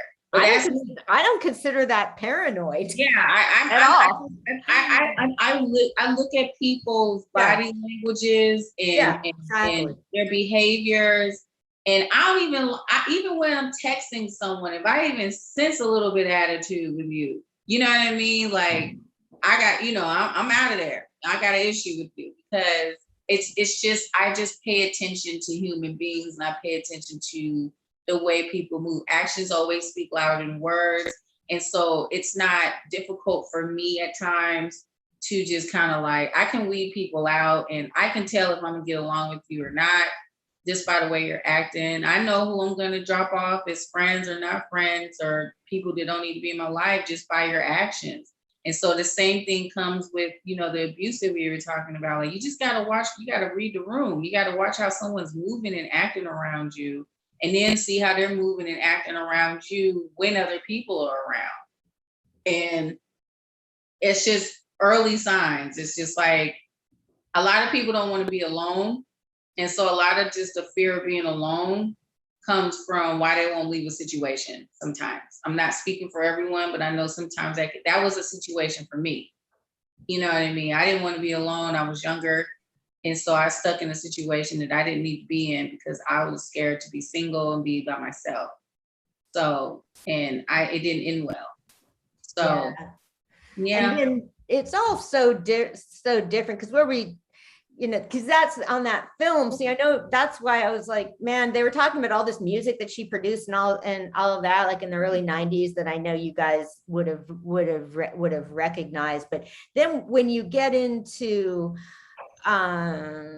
employment, then that's just a whole different angle. And see, that's some of the stuff with Cuomo, like even if, because people will be saying like, oh, well, what he did, maybe it wasn't that bad. And if he were an acquaintance, that might, but you know, I mean, if somebody's acting that way to you and you're scared that you're going to get fired, then it is serious. And, you know, we lost, I mean, apparently like your Dix, I mean, you know, all the stuff, she was like a fucking brilliant producer and was just, you know, somebody can just be wiped out.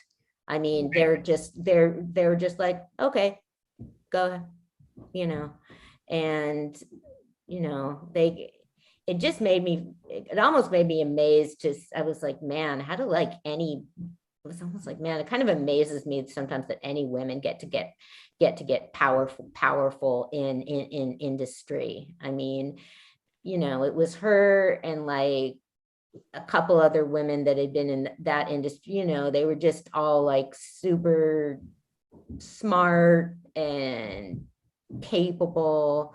But I mean, if somebody's got this hanging this employment over your head and they had this whole issue of loyalty to what they were doing. So yeah.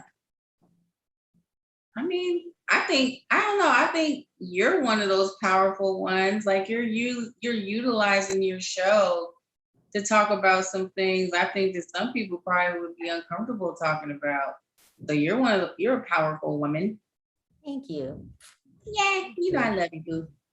I love you too, but you know, I mean, I support it all. Like you've been doing this for a while and you've grown so much. I just think that it's so good and refreshing. It's just like sometimes you just gotta break the mold and just talk about things that some people might not want to talk about. You can't babysit everybody, you know what I mean? You have to talk about things and really talk about the things that are going on in the world, you know?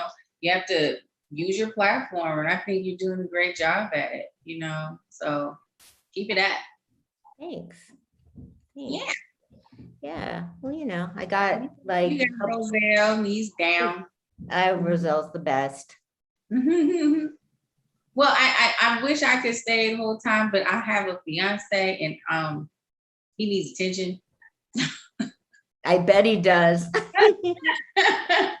But no, like I definitely came on as soon as I saw the link. I was like, oh, let me go say hi. Well, yeah, because we've been trying to catch up with you. I've been trying to get on. It's just always in between all the shows and in between all my events. It's just like, okay, wait, which one I got to do? And I'm like, okay, now I got like a good couple of minutes. Let me talk to my wife and see what's going on. And no, I think that was a great conversation. I hope the viewers definitely got, you know, some intake and, you know, and just they should feel free to like, you know, hit you up and, you know, comment and talk to you about certain things that they have. You know, I'm sure people have a lot of things to say about some of the topics that we did discuss for a short amount of time. And I'm sure they'll have other things to talk about with the rest of what you're saying. And I'm proud of you, by the way, with all your events and stuff that you're doing. Really proud of you, Anna. Thank you. You want to let people know where they can find your stuff? Yes. So before I go, I'm got my new Instagram. It's Miss Queen 710 on Instagram, and I have my Facebook, and it's Shantae Neely. I have All Black On. I know I have several other pages, but that is my page. And I also have a art group, and it's called For the Love of Artists, that you actually can join as well if you're an artist or painter or, you know, a singer, whatever you are of any type. Any artist is welcome. And so you can follow me on there. And hopefully soon, by next year, I'll be having a website. And so, yeah. All right. Well, I love you, sweetie. Thank you so much for coming on. Of course. Love you guys. Talk to you later. Oh, yeah. Okay, bye. That was Shantae, everybody. Shantae, you didn't turn off your phone yet? There she go. There she go. You want to play a little bit more music? All right, let's do it. Okay, we'll be back.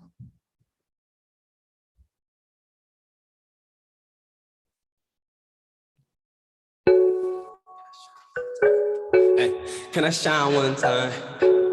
Hey, Cock that motherfucker back, Kiwi. Nip City.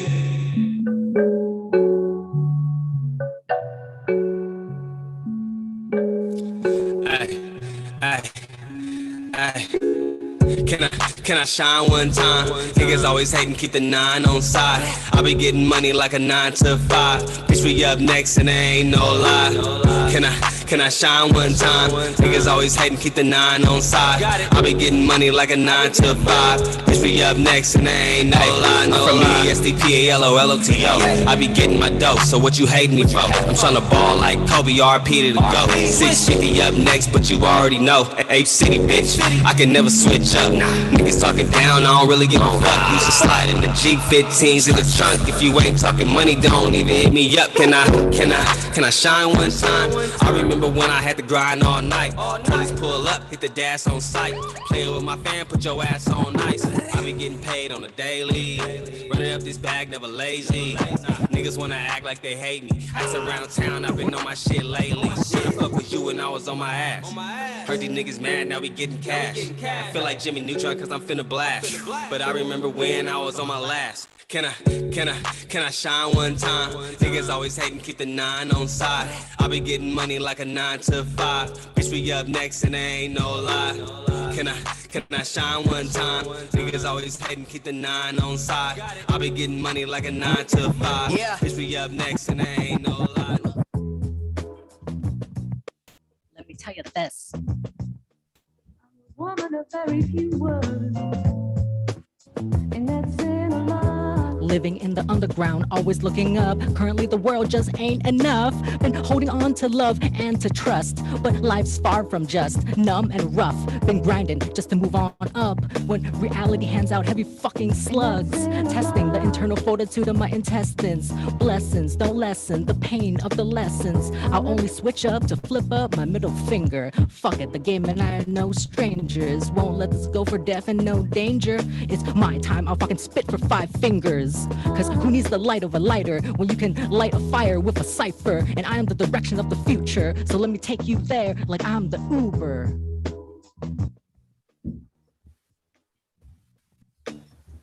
Woman of very few words, and that's in a lot. Everything worth living for is real. Make the choice, deal or no deal. You go get it before it's the final meal. Once it's gone for real. God gave me the strength to heal. Take this pain to turn the wheel. Make life one that truly feels like it's forever real. Nobody ever believed he was real. Nobody ever knew him or saw anybody that ever worked directly for him. Dedicated to my best friend, yeah. My lover and my best friend. I love you, best friend. Hey, black milk on the beat. Yeah. She stood about 5'6" with some nice sized tits. Her DSLs make a nigga bust quick. She only gets submissive when I'm giving her the dick. Any other time she bossy playing hard to get. We were friends before lovers. That's some real nigga shit. We both have a past and we recognize this. We don't put a title on our relationship. She lets me do me and I appreciate this. She's my best friend. Sometimes I wish she was my girlfriend. I want her all to myself. Fuck her X-Men. I know better than to let my feelings get in the way of our friendship. That would be a sin, but it's hard because she's beautiful and hella cool. She's really smart, like the same things that I do. Now I'm confused and don't know what to do. I'm getting mad when she tell me she talked to other dudes. We argue on the phone, she hang up in my face. I'm feeling bad cause we ain't talked in a couple days. I text good morning love, she reply good morning babe. I text back I apologize, she texts back it's okay. We back talking again, I'm having better days. I got it bad, call me Usher Ray. I love my best friend, I love her even when she tell me that she don't want to be more than just friend. Cause even though I want her as my girlfriend, my heart knows that it's best she be my best friend. I love you, best friend. Yeah. Black milk on the beat. Doug Nasty. What? What? My best friend. Uh.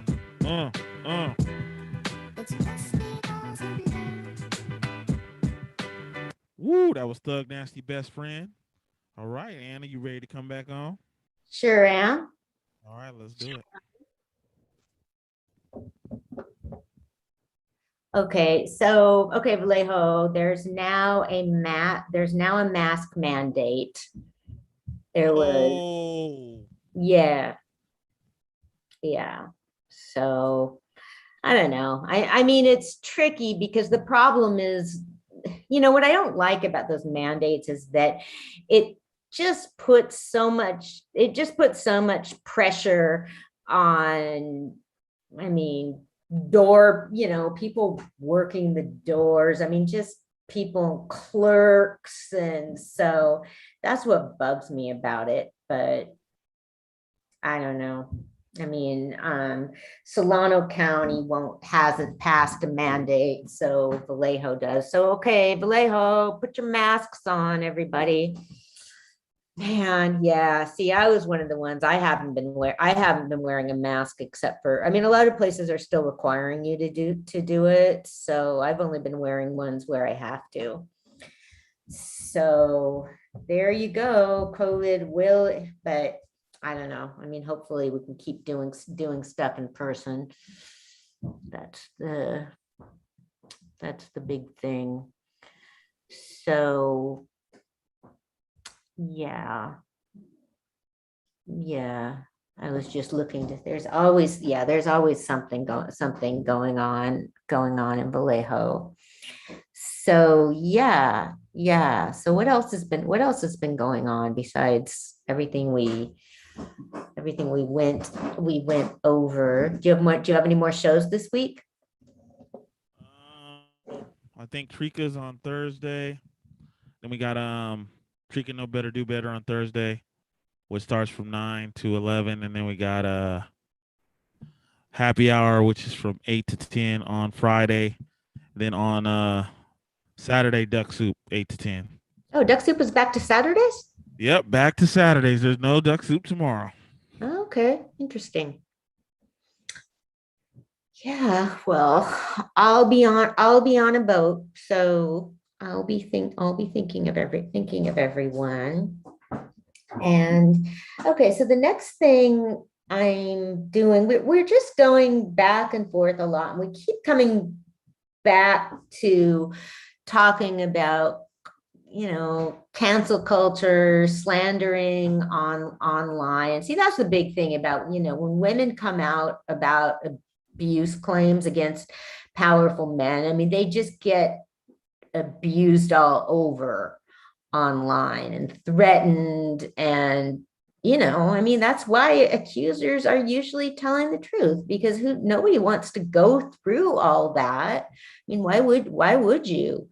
So I'm planning to do a book group reading a biography of Helen Gahagan Douglas, who was an actor and opera singer who got into politics. And since opera and politics are two of my very biggest interests, of course I love her. Oh, I saw the other night, I went to the opera for the first time in a year and a half. Oh my God, it was so great. It was Tosca, which is one of my favorite operas. And so you had to show proof of vaccination before you could get in and wear a mask. So, I just hope they can keep it going, man. I mean, like your talk, live shows. I mean, like, please, can we just keep those?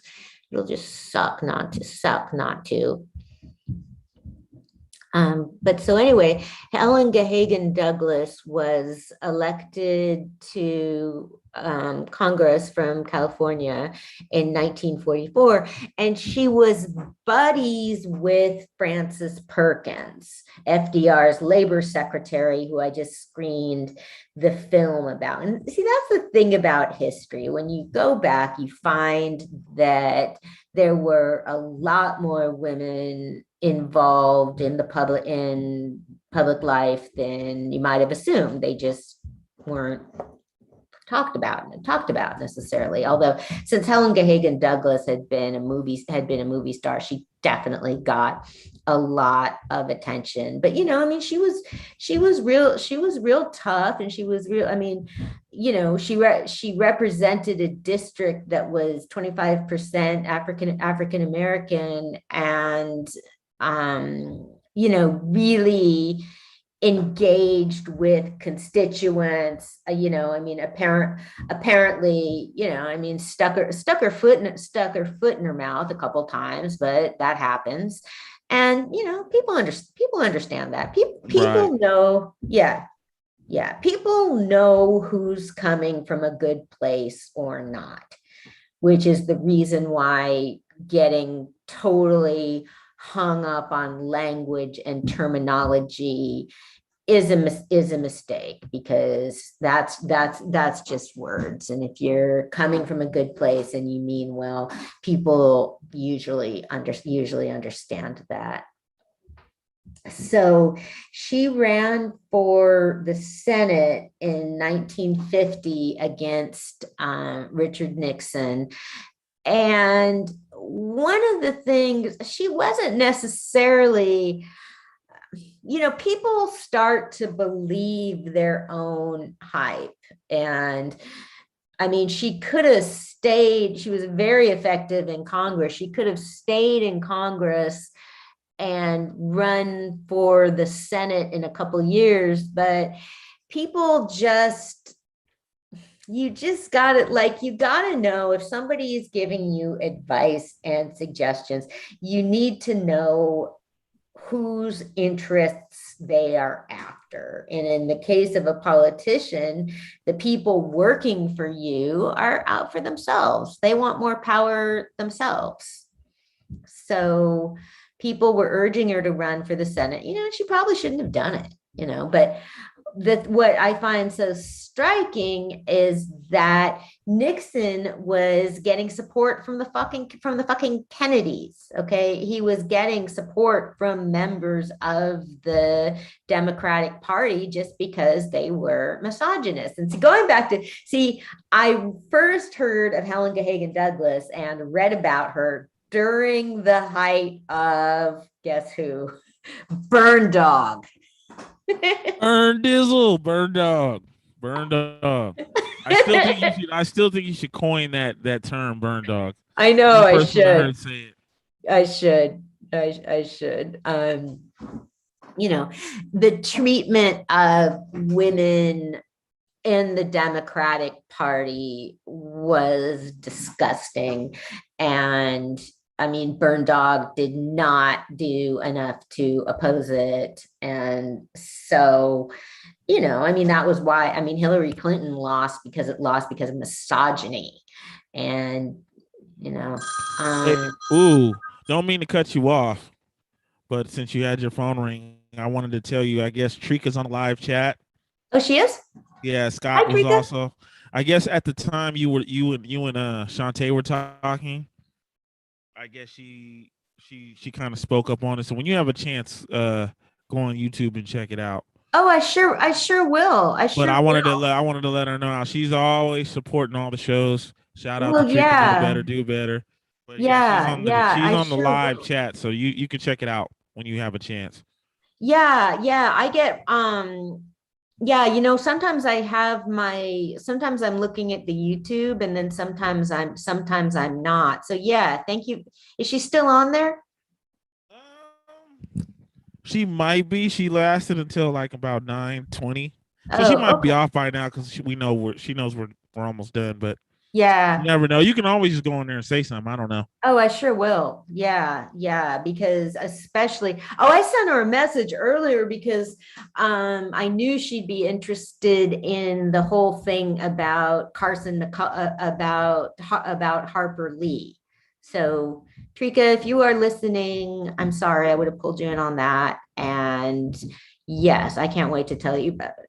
The Harper Lee thing she'd find that really interesting, and that just letting everybody know the Other Black Girl is a really excellent book, and it's being made into a Hulu series. And that was one of the big things we were talking about in last week when Mick Cowett, the filmmaker, was on, is how to try and get stories out. I want somebody to do a documentary about Helen Gahagan Douglas, but how do you get people's real stories out?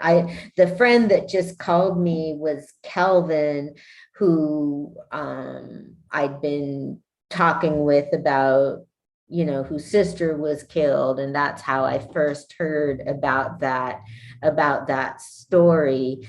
And so I don't know. I mean, again, I'm not like barging in on this, but we're gonna see if if he wants to get to speak more publicly. I mean, I will continue to do whatever I can to facilitate that, because it's fucked up. I mean, this preacher terrorized a community for decades, and the book that gets written is about somebody not writing a book. I just can't get over that, like writing a book, So, just try and get the stories out. And I mean, search out independent artists, and we play independent artists here. We do on Ducks, that is on Duck Soup.